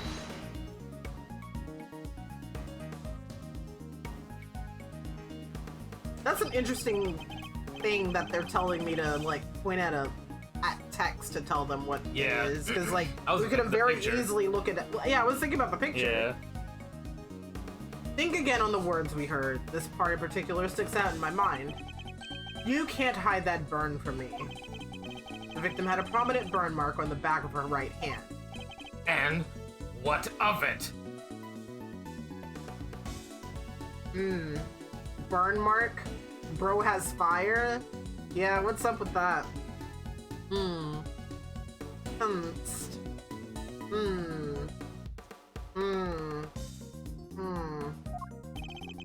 According to Kay's testimony, the victim was carrying the stuffed cow toy. And a burn mark, an identifying mark unique to the victim was mentioned on the recording it captured. Ha! It's just a coincidence. Stuff like that happens all the time, right? This would be a hell of a coincidence, and you guys have been like sniping down our coincidences. Come on, man. Overruled. I'm not so sure that it does, especially not in this case. The court accepts that the recording may be from the time of the murder, in which case, one of the two voices must belong to the real culprit. And based on the content of the conversation, it seems likely that the one we hear is the one we hear the most. But that still doesn't tell us anything about the killer's true identity, or even if they're male or female. Due to the voice changers, correct. Unfortunate, but unavoidable. One thing, however, has become clear. We are now able to say that the voices Miss Hart heard were those of Miss Ringer and her killer. Just like I done told y'all they was. We can say something else now, too. Then let's hear it. That is, if you don't mind, Mr. Chairman. Do as you wish. According to Miss Hart, just before the murder occurred, two people came up to the storeroom from the committee chamber on the elevator. The ringleader and one of the auction attendees. It seems that this was the point at which money exchanged hands. The murder happened immediately afterward, and the auction carried on after that. All of which points to one key fact. What else does this latest revelation tell us?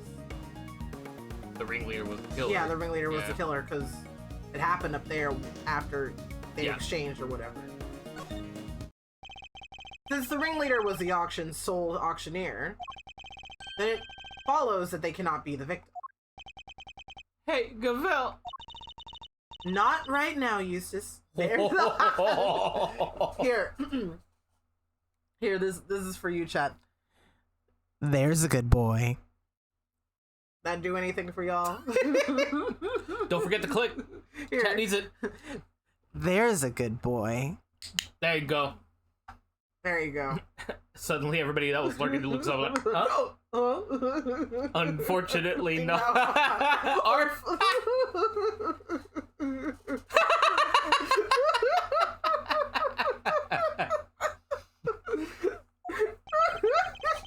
If they weren't the victim, they only could have been the killer. Get out of my ear!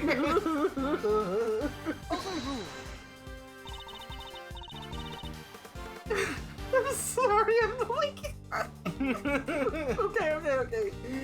A compelling argument, but hardly conclusive. I'm fully aware of that, Your Honor. It was merely warming up for the main event.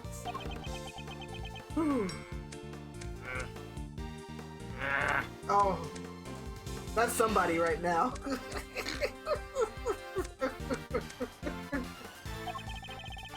There were certain traces left on the scene that seemed to suggest that the ringleader was the killer. Then please hurry up and show us. What is something that was placed on the scene that points to the ringleader as having been the killer? Now that's not a good boy. That, it might be the garage. Or, like, go back one? I mean, the other way. Yeah, let's do that. Something that was placed Torn on the from scene. the victim's clothes. Okay, I guess the victim theoretically was also wearing. Okay, never mind, maybe not that.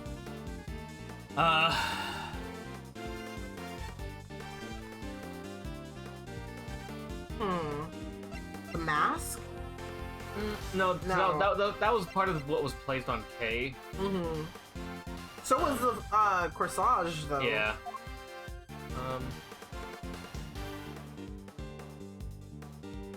Wait. Place at the scene.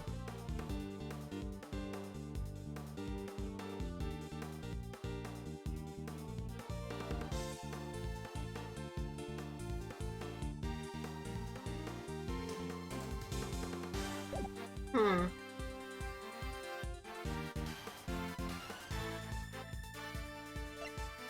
Something that was placed on the scene that points to the ringleader having the killer. Let me look back here. Certain traces left on the scene that seem to suggest that the ringleader was the killer. Could it have been the blood?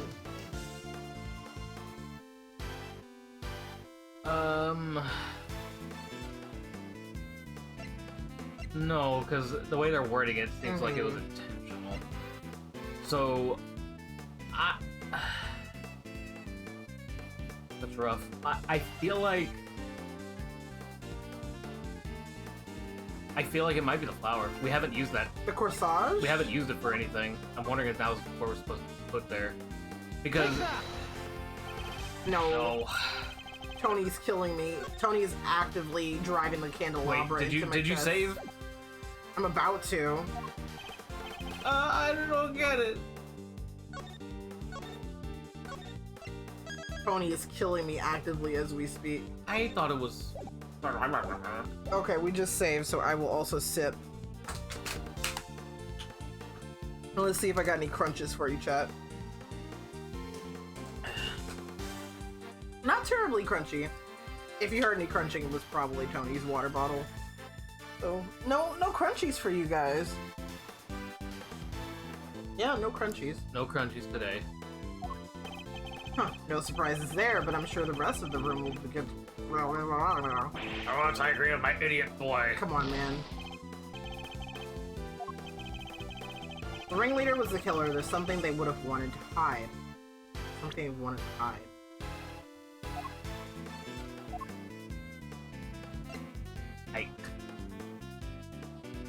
I mean, maybe. The blood? The elevator blood? I don't know what else that we're saying. I need to present a piece of evidence that suggests just that. Because the elevator blood spot is gone. What about the box? The box? I don't know. Mr. Edgeworth, if you wish for us to believe your assertion that the ringleader was the killer, we will need to see some evidence to that effect. I understand, Your Honor, and I'm about to show you just that. You know, I'm saving that again because I don't feel like going through all that dialogue just for him to tell us. Are you sure? It's fine. What is something that was placed on the scene that points to the ringleader as having been the killer?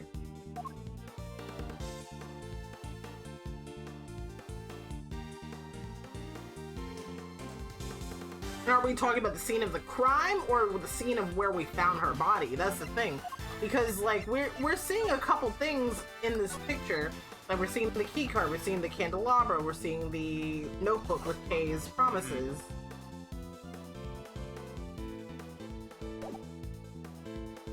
Something that was placed on the scene that points to the ringleader as having been the killer. I don't know. Are you able to check the dialogue? Like, read the dialogue History. again? Like, scroll up.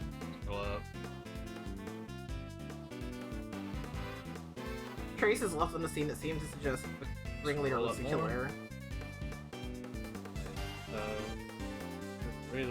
If the ringleader was sole auctioneer, follows that they cannot be the victim. Alright, now you specifically for it. They weren't the victim, only been the killer. Correct.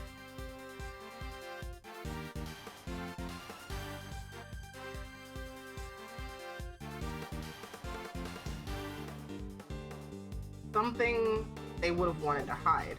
So what is something that was hidden but we saw? Place on the scene that points to the ringleader as having been the killer. I mean, fuck it, what about the ringleader's coat? This coat? Yeah. Take that! Tony hates me. Tony actively hates me. He wants me to lose. Your prosecutor badge, of course. Is it the coroner's report then? Like, if it's not that, I guess it would be the blood smear because it was cleaned up. You know what? Okay, I will do the coroner's report. Do the blood smear. I will do the coroner's report. Fine. Take that! I think I'll do the blood smear. I think you'll do the blood smear. Look, I was doubting myself. Look, okay. I was over here doubting myself.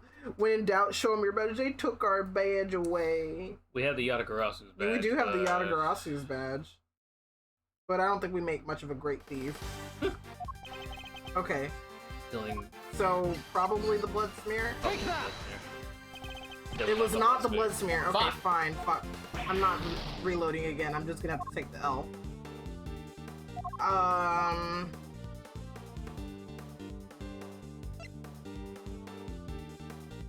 The key card? The key card? No. Fucking. Did we show the coroner's report yet? We did show the coroner's Okay. report. Scroll over one. The candelabrum? The candelabra. Try that. Take that! Okay. Feel bad. It's fine. Like, I don't know what's got me with this one. The key Take card. that! No. We're killing Edgeworth. We're killing him. We're killing him. We're killing him, Go to chat. the last page. Take that! What? We're killing what him, did you chat. call it? We're killing him, chat. We're killing him. We're killing him. At We're killing him. least let me try. We're killing him, chat. We're killing him. We're killing Take him. that! We're killing him, Oh my chat. We're fucking killing God. him. We're killing Reload him. the fucking save. We're killing him, Edgeworth. We're killing him. We're killing The him. code, but no, they said they picked that up.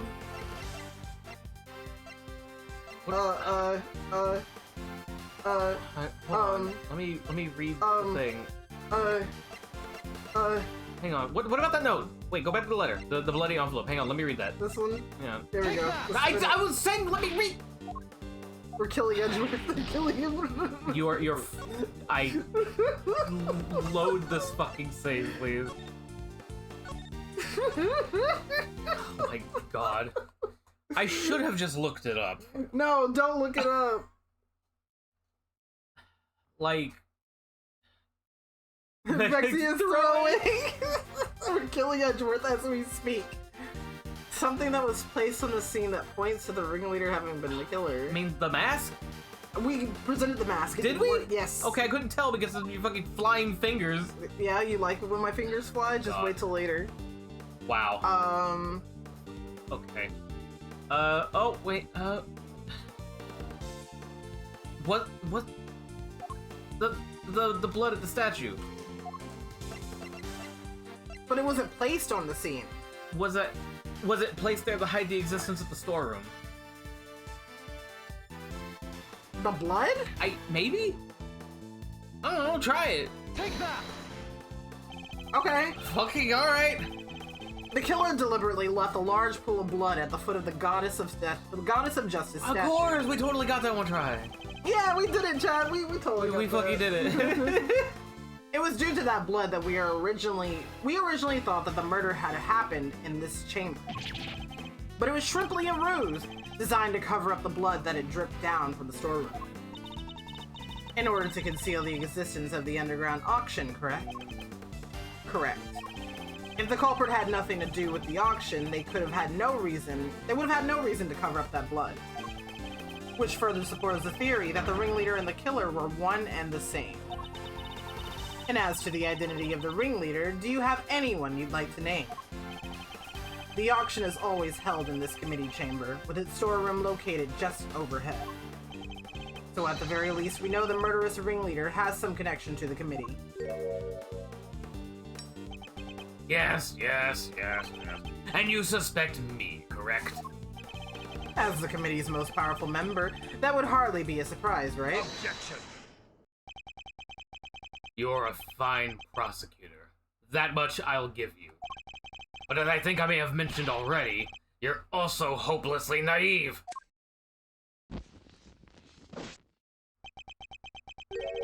You've got nothing, dear boy, have you? No evidence whatsoever.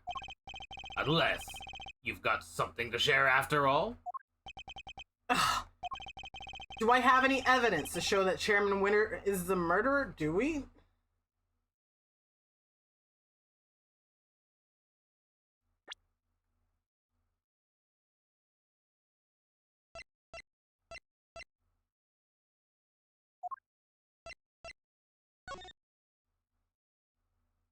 Hmm. Because we only have ID cards for Gavel and Ringer. Mm-hmm.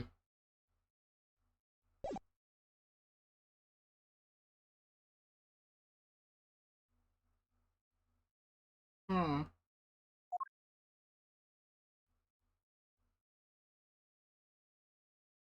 Something that points to him.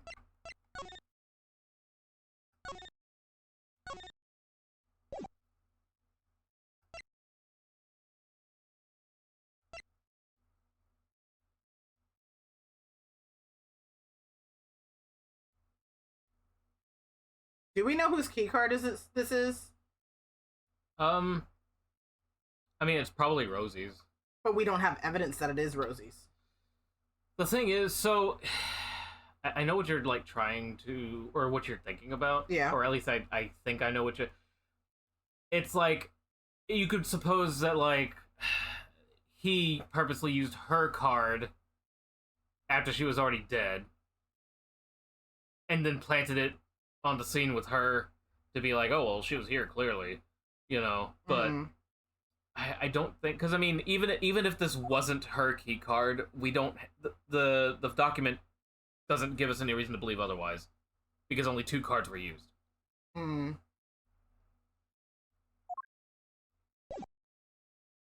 Save.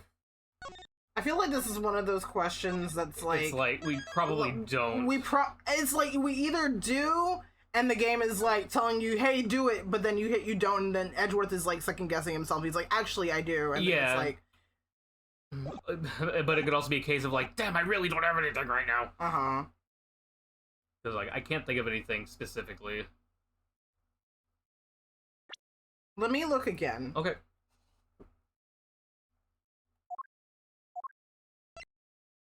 Ringleader wore a white jacket, white gloves, magenta flower, and mask. Age and gender could not be discerned. What did Lotta say? 11 attendees altogether, all were wearing masks. Auction continued even after murder occurred. The recording, they have voice changers, so yeah, they have voice that doesn't changers. tell us anything. Yeah, it doesn't help. And the only physical descriptors for the the victim, so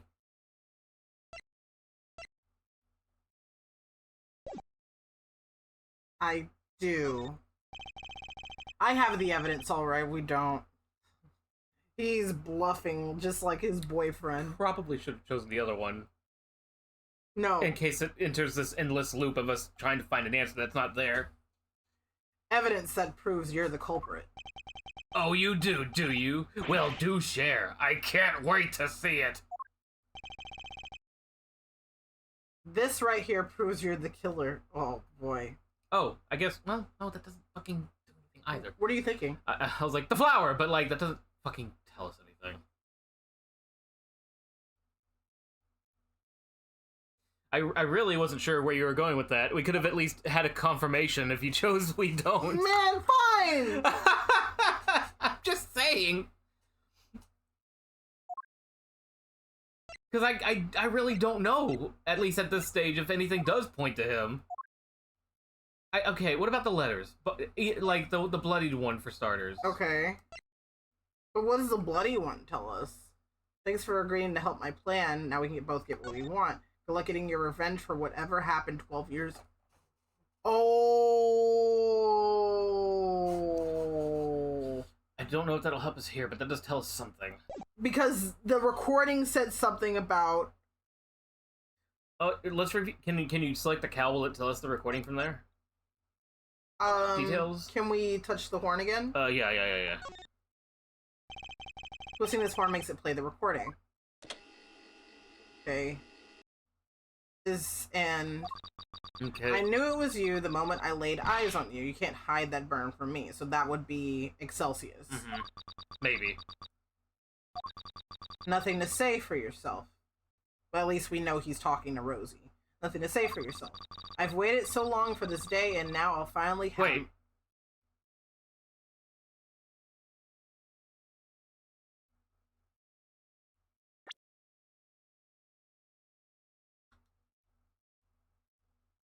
Unless she's saying that. Is she saying that? Oh. Now finally have my revenge. Ah, buzzed. Huh. Okay, I don't know if this is relevant to this particular moment, but that's interesting because I think that's something we should definitely keep in mind. because the letter case like, good luck with your revenge. For what happened 12 years ago. So What did Kay say? I'll make sure you get your precious thing back. Okay.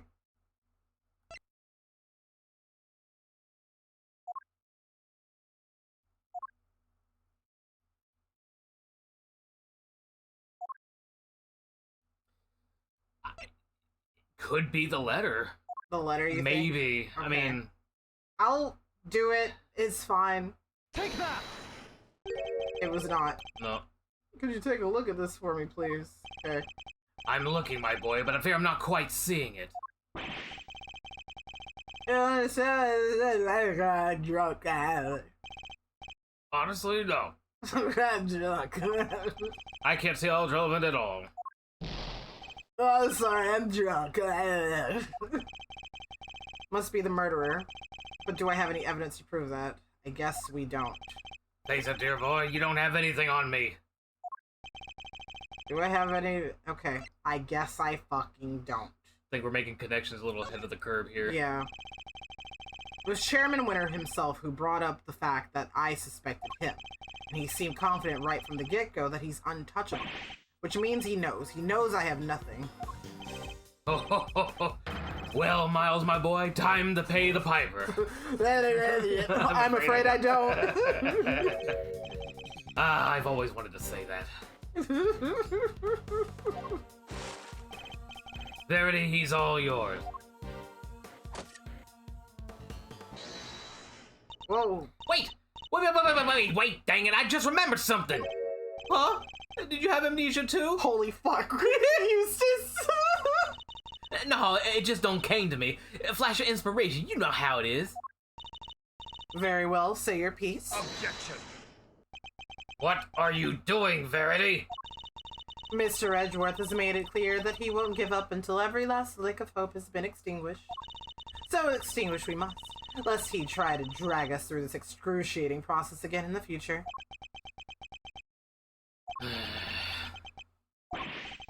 Yeah, what she said. I don't quite get it, but it sounded pretty cool. Don't worry, Dad. I'll help Gavel bring this to a winning finish. We'll show them how wrong they are. Fine, let's hear what the witness has to say. You heard the chairman, Miss Hart? If you would be so kind. Well, alright then, here goes nothing. The facts, Miss Hart, and nothing but the facts, please. Don't you worry your pretty little head on that front. I'm a journalist. Truth's my middle name. I thought it was dang. A lot of dang truth heart. Color me officially worried. So, the ringleader's the killer, right? Which makes the victim one of them auction goers. Thing is, that don't add up. I counted 11 people coming down the hatch, see? Then the murder happened, and then the auction started back up again. Now, I had me a look back downstairs right after that. No. And wouldn't you know it, there were 11 little duckies all lined up in a row again. How? And you're sure of this, Miss Hart? Sure as sure can be, your gavel ship, so my own two peepers. So, 11 before the murder, 11 again right after, Wait, that's a thingy! It's a thingy? A contradiction, Eustace. Do try to keep up. Miss Hart, did nothing really change at all? I done told you already. They carried right on again like nothing ever happened. Oh, except for... it wasn't nothing much, but... What is it? that little old mallet doodad. Can't have yourself an auction without one. Oh, shit. Kinda like the one Missy over there's got, but different. Oh, shit. Okay, it's different, so it's not the one she has. So it couldn't have been... Could Gavel have been present? I mean, because she's on the key card. That means she's being called into question here, almost. She was there 2 hours at least before Rosie was. The auctioneer's hammer. That's the bunny. I done heard that thing banging and clanging right all the way through, then nothing, just like that. So the noise of the hammer stopped midway through. Could it have something to do with the murder? Huh. Observations about what happened during the mysterious auction. Okay. If what Miss Hart is telling us is true, we have something of a problem. Evie, we don't use that word to refer to black people. Oh, yeah, don't do that. Don't do that. Man, we don't do that. Let me just let's get rid of that. Yeah. Yeah, we don't use that word. Don't stress about it. Don't stress worry about about it. Don't freak out. Yeah. Just don't use it. yeah. If what Miss Hart is telling us is true, we have something of a problem. Namely, that if the victim is neither the auctioneer nor one of the attendees, your entire theory cannot stand, Mr. Edgeworth. Chalk one up for justice. Eat that, Edgeworth.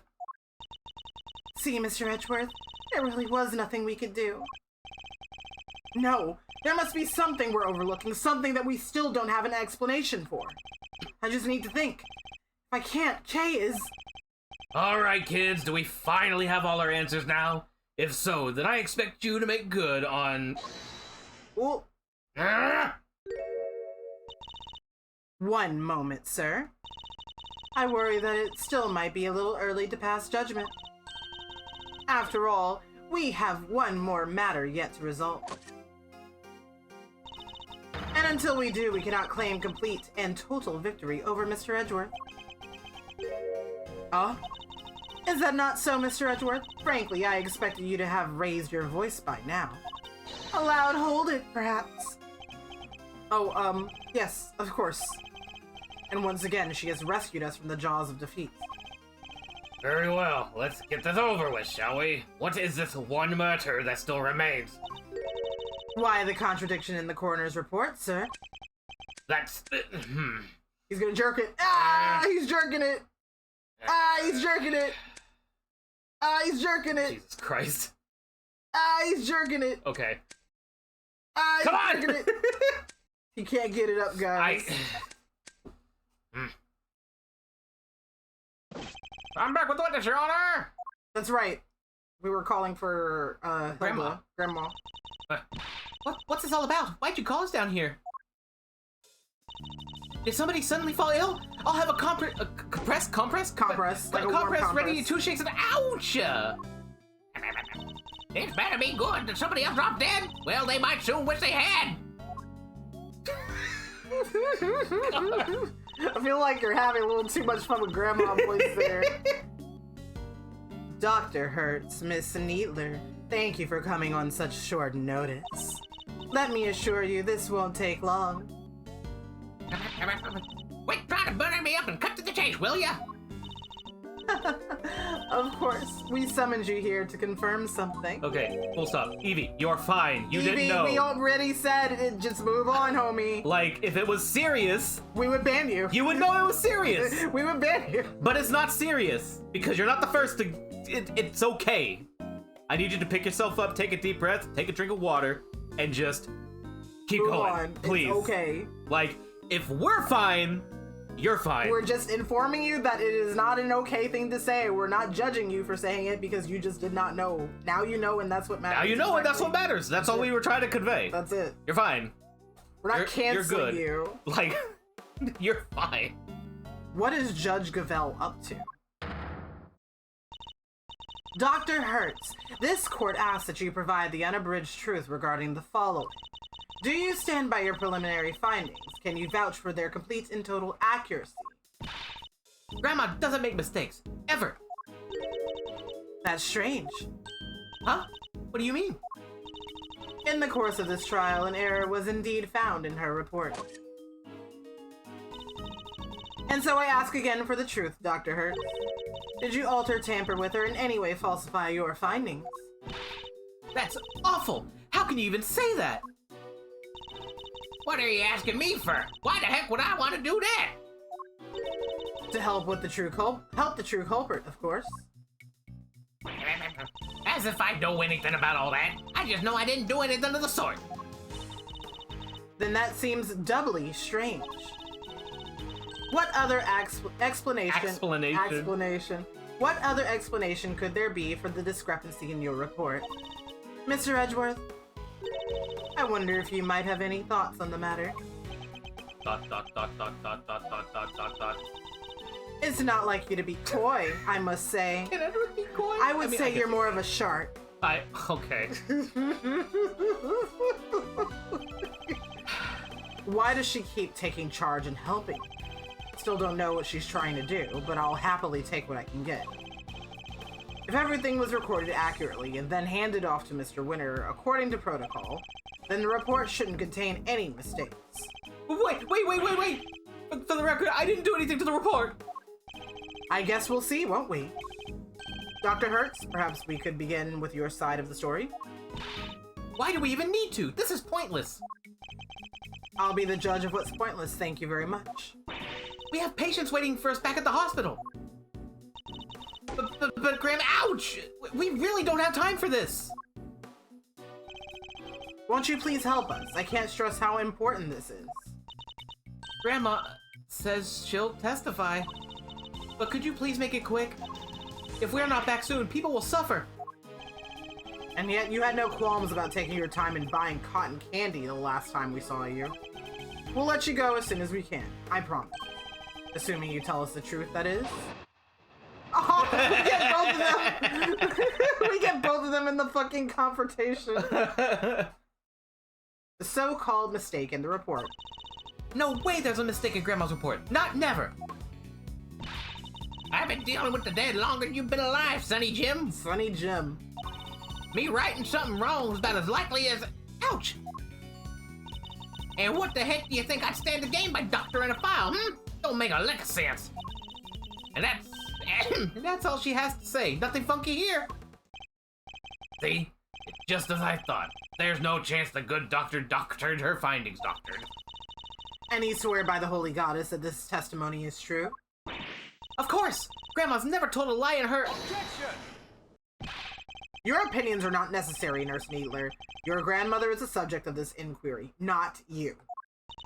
Not necessary. Not necessary. That's not fair. I'm the only ally poor Grandma has. Go ahead and shout objection left and right, but you best be prepared then, Mr. Ex-Prosecutor. Oh, I'm more than prepared. I'm ready to expose the truth behind the error in the report. I feel like if I spray Granny's face, it'll rehydrate like dried out SpongeBob. Oh my god. Okay, there's no way there's a mistake. There kind of is, but, been dealing with the dead longer than you've been alive. Sonny Jim. Me writing something wrong is about as likely as, yeah, let's press that. The victim appears to have put this raincoat on after sustaining the head injury, and yet there was not a single drop of her blood in the chest area of the raincoat. Therefore, she must have been hit in the head before she was stabbed in the chest, making it pre-mortem. Pre? Oh, I'm gonna pre-mortem! That's... Ouch! I don't need you to teach me how to suck eggs, young man. Yeah, Grandma? I mean, the way her face looks, she's probably been sucking eggs all day, every day. My dang report already says what you just said, don't it? Objection! Your report states that the head injury appears to have been sustained post-mortem, which is the exact opposite of what I just said. Oh. Sure. I diligently dictated that report to Florence here, and she wrote it all down just like I said it. If something happened to it after that, it wasn't nothing to do with me. You dictated it? If you could please tell me more. I diligently dictated that report to Florence. Anything that would don't do with me. So, she told her exactly what to write. Is it possible that Florence was the one who wrote it all fucked up? Probably. I mean, that seems to be what the implication is. Hold it! Just so we're on the same page, what were your conclusions regarding the body? Well, like I said, ouch! Sorry, it was, Death from a good hard knock to the noggin. And can you say for certain when that knock happened, Dr. Hurt? Pre-mortem, of course, just wouldn't happen after the poor girl died. I told Florence that, and she wrote it right down. So that's what it says in my dang report. That may be what you told her, but I think we're finally getting to the truth. Okay. might want to. I guess we go back to and I guess present the coroner's report. yeah. Objection! We're getting there, chat. Something's happening. Dr. Hertz, I'd like you to take a look at the report for yourself. Oh, I'll read it to. Ouch! Oh, she's sweating. Grandma sweat. Grandma sweat. This ain't what I said. This ain't what I said at all. What? What do you mean exactly? She is knocking this bitch. Ooh! I don't know. Ooh. What's going on? What's going on here? But I can't say that. She's gonna fucking like take a fuck ass swing if she keeps it up. Miss Needler, if you are attempting to bury Dr. Hertz's truth, I will gladly hear her confession myself on behalf of the Goddess of Truth. Justice? Justice? Truth? What does it say? I just want to say truth, I guess. Elder abuse is not a laughing matter. Dr. Hertz seems to be telling Judge Gavelle something in private. What? I see. The shreds, you say? What? Oh. It'd be really The funny shreds, you say? if the fucking statue back there started sweating when Gavelle was under pressure. The Goddess of Justice is like, what the fuck is this? Not even the Goddess of Justice is prepared for this shit. Very well. Allow me to relate to everyone what you have just told me. Ain't no doubt about what I'd said. I dictated my findings to Florence just like I told you I did. The fuddle-headed young thing must have wrote it down wrong or something. Wow! That was a great addition! Yes, but was it really... You know, hold on. Ain't no doubt about what I said. I dictated my findings to Florence just like I told you I did. The fuddle-headed young thing must have wrote it down wrong or something. Under impression! Yay! So in summary, there is an error in the report. And it was all because of you, Nurse Needler. They're both sweating. The true facts have now been shown to be that the head injury occurred prior to the chest wound. The question now, Miss Needler, is why did you introduce such an error? Just a minute, Verity. You make it sound as if the poor girl did it deliberately. Whereas it seems to me she just made a little mistake. It's very suspicioso that he popped up when we started talking about the possibility that she wrote it wrong. He was real quick to jump up. He was feeling real froggy. Pre-mortem, post-mortem, they're practically the same word, don't you think? No! Actually, are you stupid or something? Except they mean two completely opposite things. This was deliberate, no doubt about it. But why would she want to change it? Exactly. Thanks, Ow! You won't get away that easy. Explain yourself, young lady. But Grandma, I... You submitted a falsified report and an act that led to Kay being accused of murder. You owe us an explanation. I can't tell you. She is incredibly suspicious now for so many reasons. like, this is the big one, and the second big one is she was the one who brought Kay to us. Yeah. Yeah, she was, actually. She was the one who brought Kay to us. So it's like, she probably knew what kind of connection was going on, and she did it deliberately. Not don't want to, but can't. This is really rather unpleasant, don't you think? Ganging up on this poor, considerate girl who's only looking after her grandmother. She has nothing to do with anything. She shrimply made one tiny mistake, so why not leave it there? Good job. Ah. Objection! You'd like that, wouldn't you? Because the only person her testimony would hurt is you. Huh? What on earth do you mean, my boy? Seeing as you're now a de facto ex-prosecutor, you're going to need to explain yourself better than that. I'd be happy to. I'll even spell it out for you. Nurse Needler's role in this crime was very important because she's a co-conspirator. Yeah. Nurse Needler doctored the report in order to cover for her accomplice. Ouch! Oh, so she's a co-conspirator, this innocent young thing? Do share your grounds for making such a wild accusation, dear boy. The murder couldn't have been committed by one person working on their own. Without at least two people, it wouldn't have been possible to maintain the attendee numbers. Mm-hmm. Honestly, all of these actually, Yeah. probably. But I think it's pretty much, I think that's because we didn't know what the fuck was going on with that. Yeah. It's like, why the fuck are there 11 people That's true. after the fact? So I think that's the key thing right there. If the auctioneer was the murderer and the victim was one of the attendees, the fact that a witness testified to there being 11 attendees after the murder doesn't make sense. Hey, watch it! Y'all gotta call my good word into question now, too? That's not what I meant. In fact, it's quite the opposite. I'm taking you at your word, which means there must be a co-conspirator.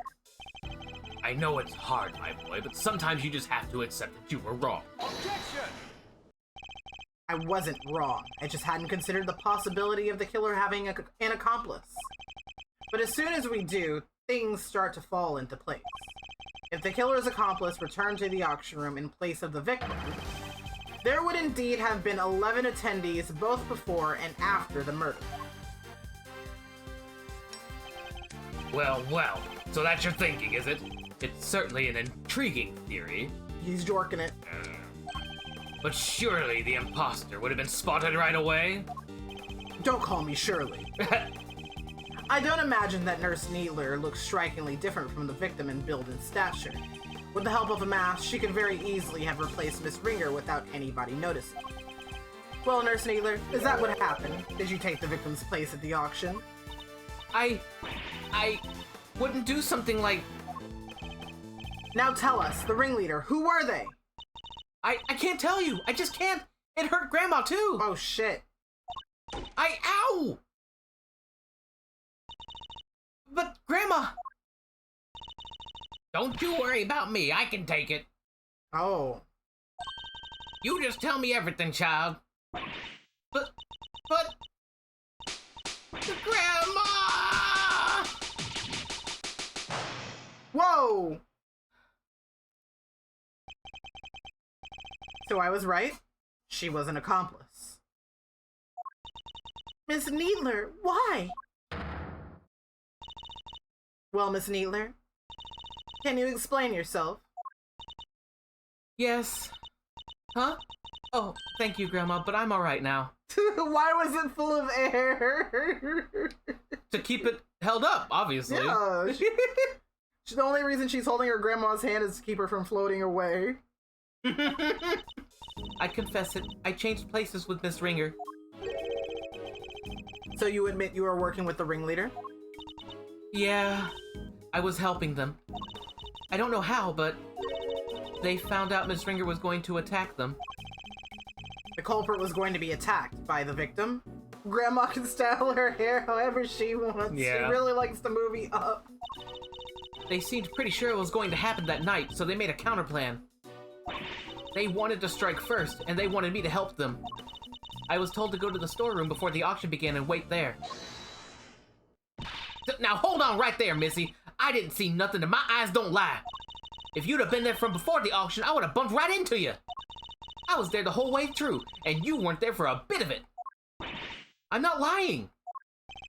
Well, that's easy for you to say, but you were lying about altering that report only a few minutes ago. Objection! I think we're all well aware of the number of potential hiding places in that storeroom. Are we? Where exactly are you trying to say our friend the nurse was hiding, Nurse Needler hid here when she was waiting in the Oh, storeroom. the box. The box? Think? I don't think there was any other place that she could have hidden. Yeah. So probably in the box. It would have had to have been. Take that! She hid inside this clothes box. Oh, she did she?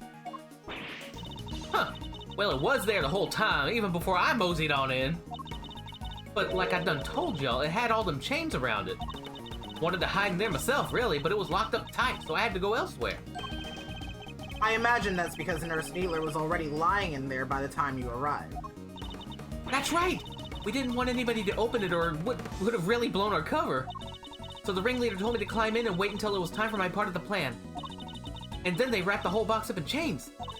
I think they took the elevator downstairs not so long after. It was just before the auction was due to start. So as the auction was beginning, you and Miss Hart would have been the only people in the storeroom. Yeah, I think so.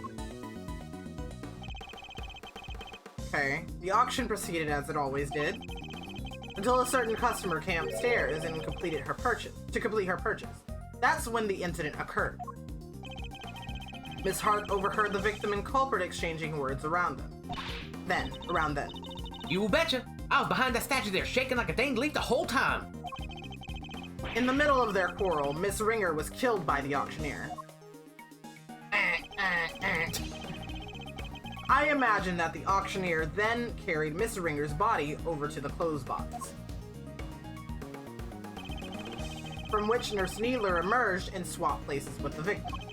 After placing Miss Ringer's body inside the box, Nurse Needler's role was now to pretend to be Miss Ringer. The two of them then returned to the room below as if nothing had happened. Does that about sum up what happened in the storeroom, Nurse Needler? Yes, in fact, that's exactly what happened. Hold up. So you just waltzed right back on in and nobody noticed? This is two completely different people we're talking about. You're telling me not a one of the other folks down there at the auction cottoned on? Why would they? The other auction goers had no reason to notice the difference when Nurse Needler entered because I think she had stolen the victim's clothes, yeah. As we've seen, Miss Ringer and Nurse Needler are about the same build. What's more, the auction rules required attendees to wear their masks at all times. If Nurse Needler were wearing the same clothes as Miss Ringer, nobody would have been the wiser. No, and they weren't. I borrowed Miss Ringer's clothes and ouch! And left the poor child in her smalls? Have you no respect, girl? Damn. No, Grandma, I thought the same thing. It wouldn't be nice to leave her like that. So when the ringleader wasn't looking, I put that raincoat on her. So that's how Miss Ringer came to be wearing it. Thus, the auction was able to carry on as before. So then here's the thing. That means Rosie was not dead when she was put in the box. She got up. Which is, yeah. She got up with the coat on her and crawled up the ladder, and then when she fell in front of Kay, that's when she died. Yeah. Guess the part where I caught the red raincoat on film came just after. That's you. Yeah, must be. Then it all makes sense. Right after that was when I went on over and looked downstairs through the gap in the elevator. Spied me 11 happy little auction goers, then back I snuck to my little hidey hole. Don't tell me you were hiding back there the entire time after that. Well, that is... not exactly. What is it? Did something happen? So maybe I ought to have mentioned this before, but I fell asleep for a few winks after that. A lot of... falling asleep if I just witnessed a murder. No fucking kidding. Well, passed out. Unconscious, Okay. you might say. Okay, that makes a little more sense. I feel like I would have been stressed out and passed out, honestly. What happened? Oh, nothing much. Kinda silly, really, but, there was a sudden loud noise and it startled me just a little bit, you know? Oh. Alright, maybe more than a little, but I just witnessed a murder. Can't blame a girl for getting jumpy. Guess I got my heart shook and my head faint. Before I knew it, I was out like a light. Oh, poor Lotta. That actually really sucks. By the time I came to, it was the next dang day, and there y'all were clanking down that ladder. I see. So you were startled by a loud noise and fell unconscious. A loud noise.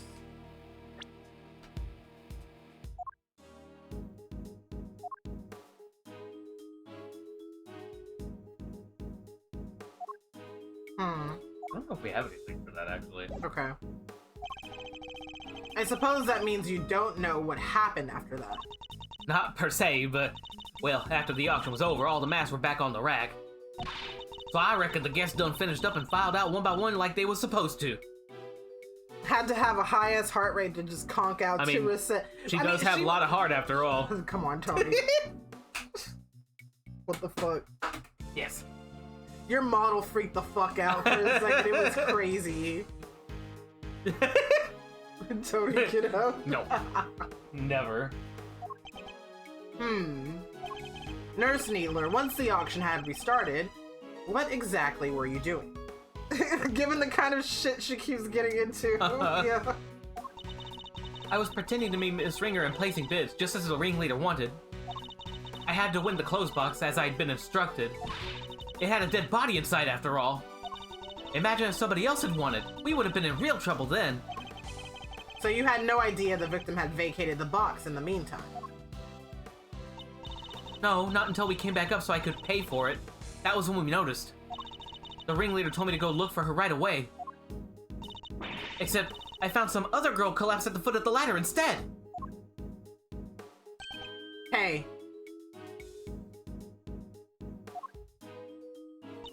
Yes, she must have fallen from up on the roof and been knocked unconscious. Guess the victim must have left that hatch wide open, huh? That would explain it. Kay would have been shocked by seeing Miss Ringer fall motionless right in front of her. And that she wouldn't have seen the open hatch and fallen right through it. That explains the noise that caused you to faint as well, Miss Hart. Okay, that makes sense. That was the sound of Kay crash landing onto the storeroom floor. Yeah, I suppose. Can't believe something like that done knocked me out for so long, though.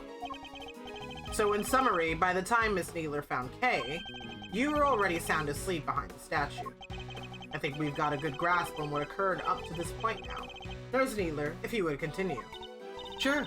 So I found Kay, and next I found Miss Ringer, and I put them both in the clothes box. We couldn't risk any of the auction goers seeing them. That would have caused a real hullabaloo. Was that your idea, or the ringleader's?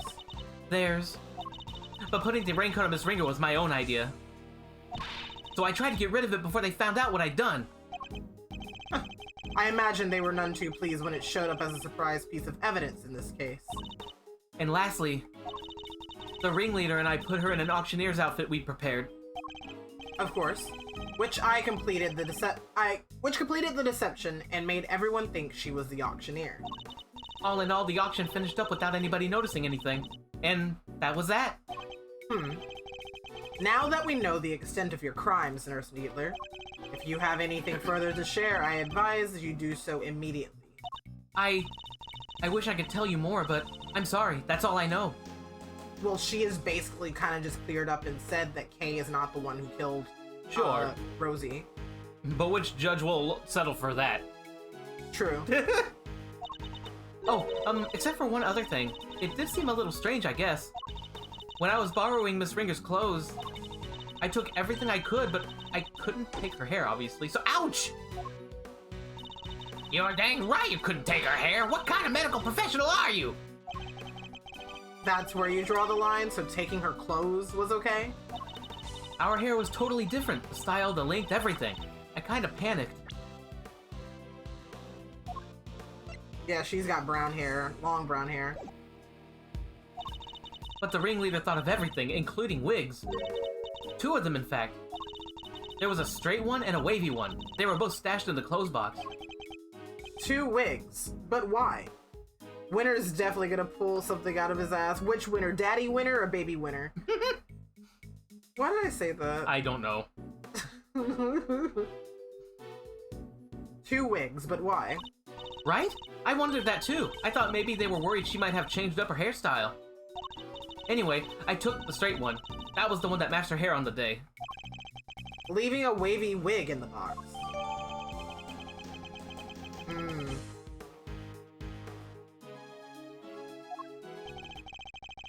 And that's everything you know. There's nothing else you're forgetting. A wavy brown wig.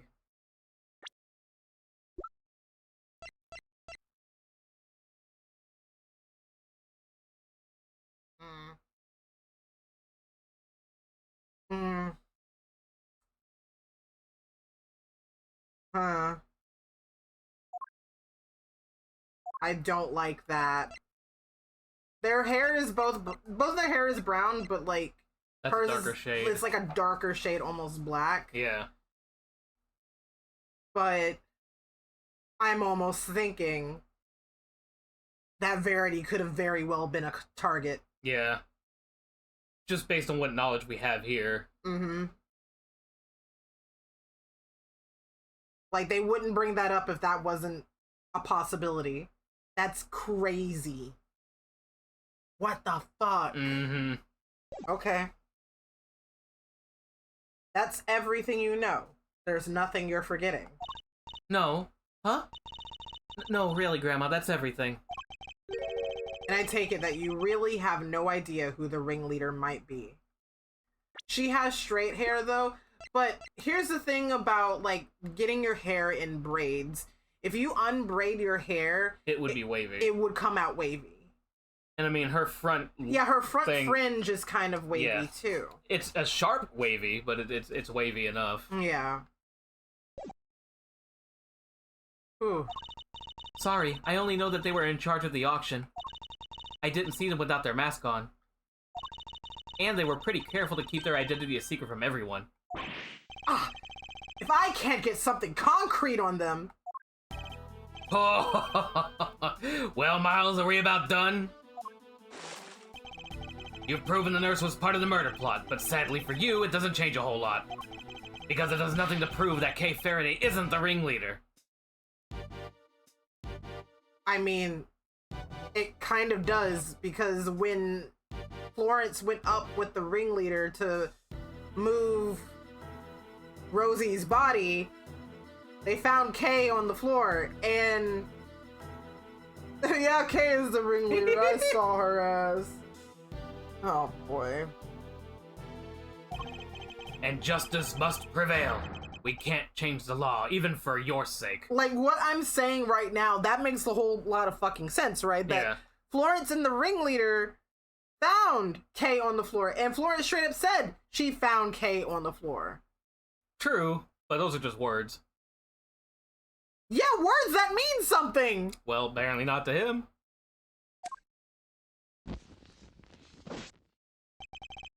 Is this it? Am I not going to be able to save Kay? Objection! Did you forget about me, bitches? The game's not over yet, not until I show up. There she is! There's Franny! There she is! She's back! Franziska, what are you doing here? As I told you before, Miles Edgeworth, that the case leads, I follow. Yeah, this scene is There are packed. so many people here. Everybody's here. Your dedication is an inspiration to us all. But don't go getting the wrong idea, little brother. I'm only here to deliver the truth regarding the suspect. Oh yeah, where's Eddie? Eddie, show up! Eddie, pull through! Hey guys, I'm coming through. Anybody want a hug? He's like, he's got his arms open and everybody's just kind of looking at him and he's like, oh, okay. Fucking Eustace runs up. Unk! No, Eustace is the only one who goes in for a hug. And you know what? I don't think Eddie would turn down a hug for anyone, so Eustace gets a hug. It'd be like, there, I guess. I'm certainly not here to forgive you for abandoning the way of the prosecutor. I understand that. You should thank your former subordinate for what I'm about to share. Oh, Gumshoe. In his desperation to help Kay Faraday, he gave me a valuable piece of information. Detective Gumshoe did that? Sure as heck did. Prepare yourself, Miles Edgeworth, for the final piece of the puzzle. Rosie Ringer's head wound was the first of the injuries she suffered, not the second. Yeah? Pretty good, yeah? Oh. Finally, Dumpy did something useful. Can you believe it? I couldn't believe it.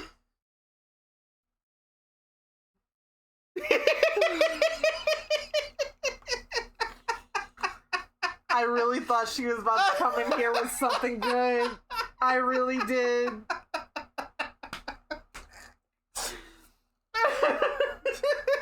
I really thought she was gonna come in with something good. She came in so sure. Listen, she's trying. It's not like she was here. But I know. I know.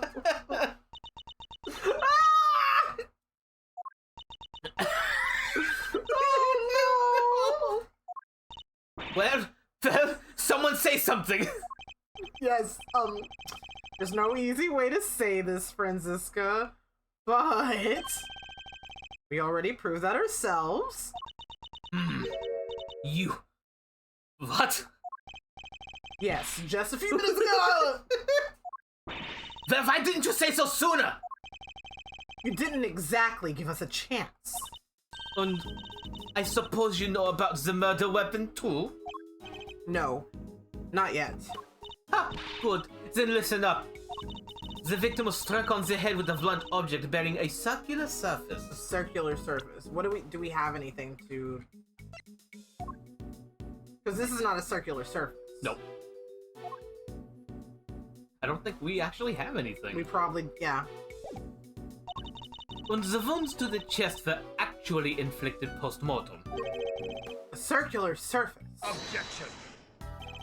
And you're certain of that, I assume? Your sources are above board? Two trusted medical professionals reached the same conclusion independently. You couldn't ask for more. Objection. That's certainly good to know.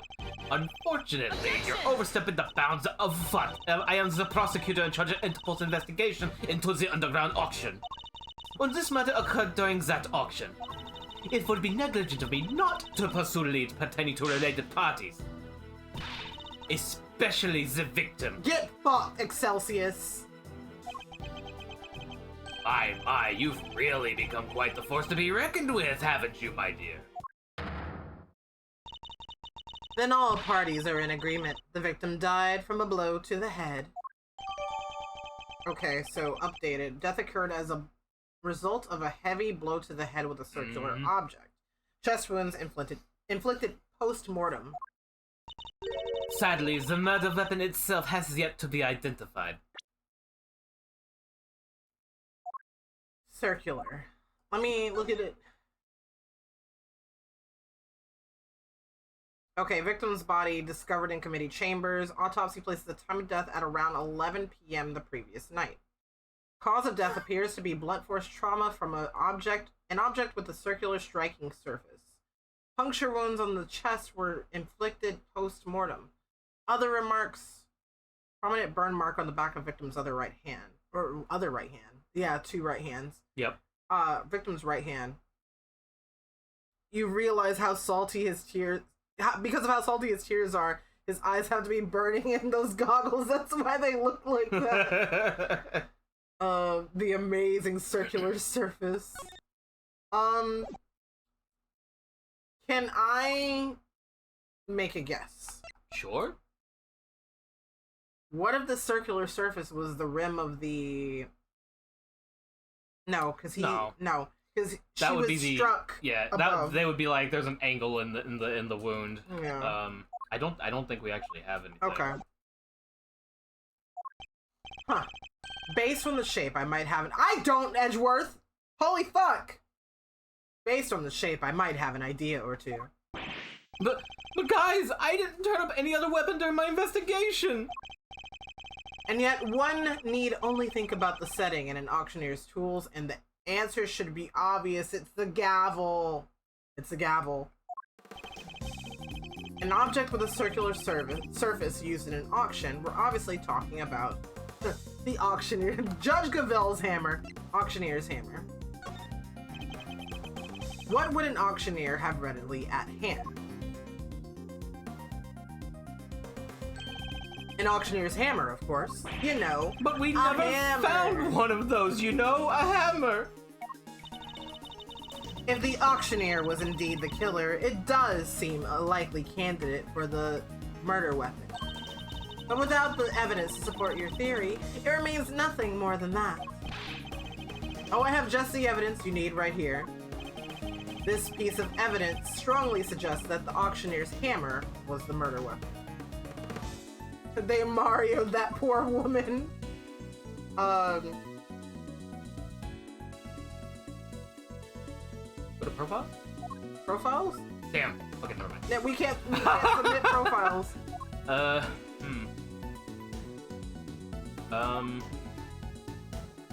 Because we didn't find a hammer. I don't think so.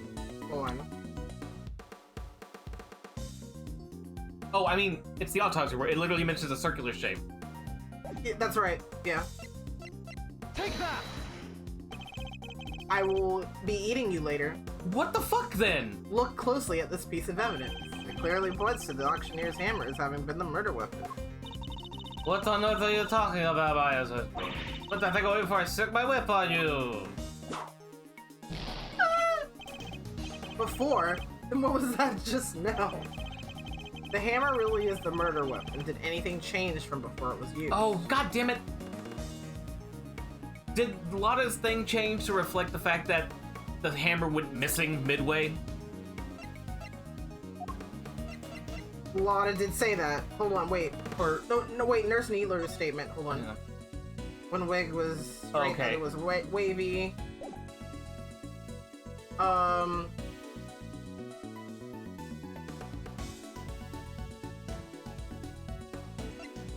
Yeah, check that. Check this. No, check This? the yeah, her observation. Ah, I forgot about that. Sorry. No, because I didn't remember that it updated. If it did update at all, auction continued even after Ringer's murder, but the sound of the auctioneer's hammer could no longer be heard. That makes sense. Yeah. Hi, Russian. Hope you're doing Bill. well. I need to look over the evidence again and focus on that. Well, Mr. Ezra, can you really show us evidence that Well, of course I can. Take that! Miss Hart told us something very important about the auction after the murder occurred. She said that the very prominent sound of the auctioneer's hammer could no longer be heard. How's it going? We're doing Ace of 20. Going well. Yeah, it's going well. Now, why would that be? I'll tell you why. Because it had just been used in a murder and was covered in the victim's blood. It would need to be disposed of. Isn't that right? Chairman Winner. I'll have our people look into this right away. Oh, you really are like a dog of the bone, aren't you, dear boy? But if you can't dedicate yourself to a cause when you're young, when can you, He seems very confident we'll never find it. It's in his beard. Dig in. Very well. The search for the murder weapon will be conducted. In the meantime, the court is in recess. To be continued. Save your progress? Yeah. Fucking better. A formal accusation. Well, I think this is an okay time to go ahead and call it an evening. We've got a nice little cliffhanger, I think. I do have some stuff I need to do tonight. So I'm sorry that you guys aren't getting like a full 4-hour stream, but hey, you got almost 3 hours. So I think that is pretty good enough. I have some commissions to work on and stuff before I like hang out with friends. Good old people stream. Good old people stream. Yeah, yeah. Good If old you're a people fan stream. of old people, by God. Yeah, if you're an old person fan, you've been eating good tonight. But thank you guys so much for being here. I super duper appreciate it. Here are some cool links for you guys to check out. I have my Discord server. I have an amazing server full of amazing people. We'd love to have you be part of it. I have my social media. I'm on Blue Sky and Instagram, among other things. My store where I have merch that I made with my own 2 hands. And my VGen where you can commission me. Thank you guys so much for watching. Let Thank me you see guys. who we got that we can I could toss you guys towards. You want art? Yeah? You hungry for art? You hungry for art? You want art? You want art? You want art? Art. Let me see. Maybe art. Maybe art. What if I just send you guys over to a Team Fluffy member? Gachapon was so nice to be able to raid us a few times. I think we should return the favor, actually. So we're gonna send our love over to Gachapon. Here is the raid pasta. Copy and paste the first one if you're subscribed. Copy and paste the second one if you're not subscribed. But this is gonna be it for me, chat. Thank you guys so much for watching. Please stay safe and, of course, stay cosmic. Good night.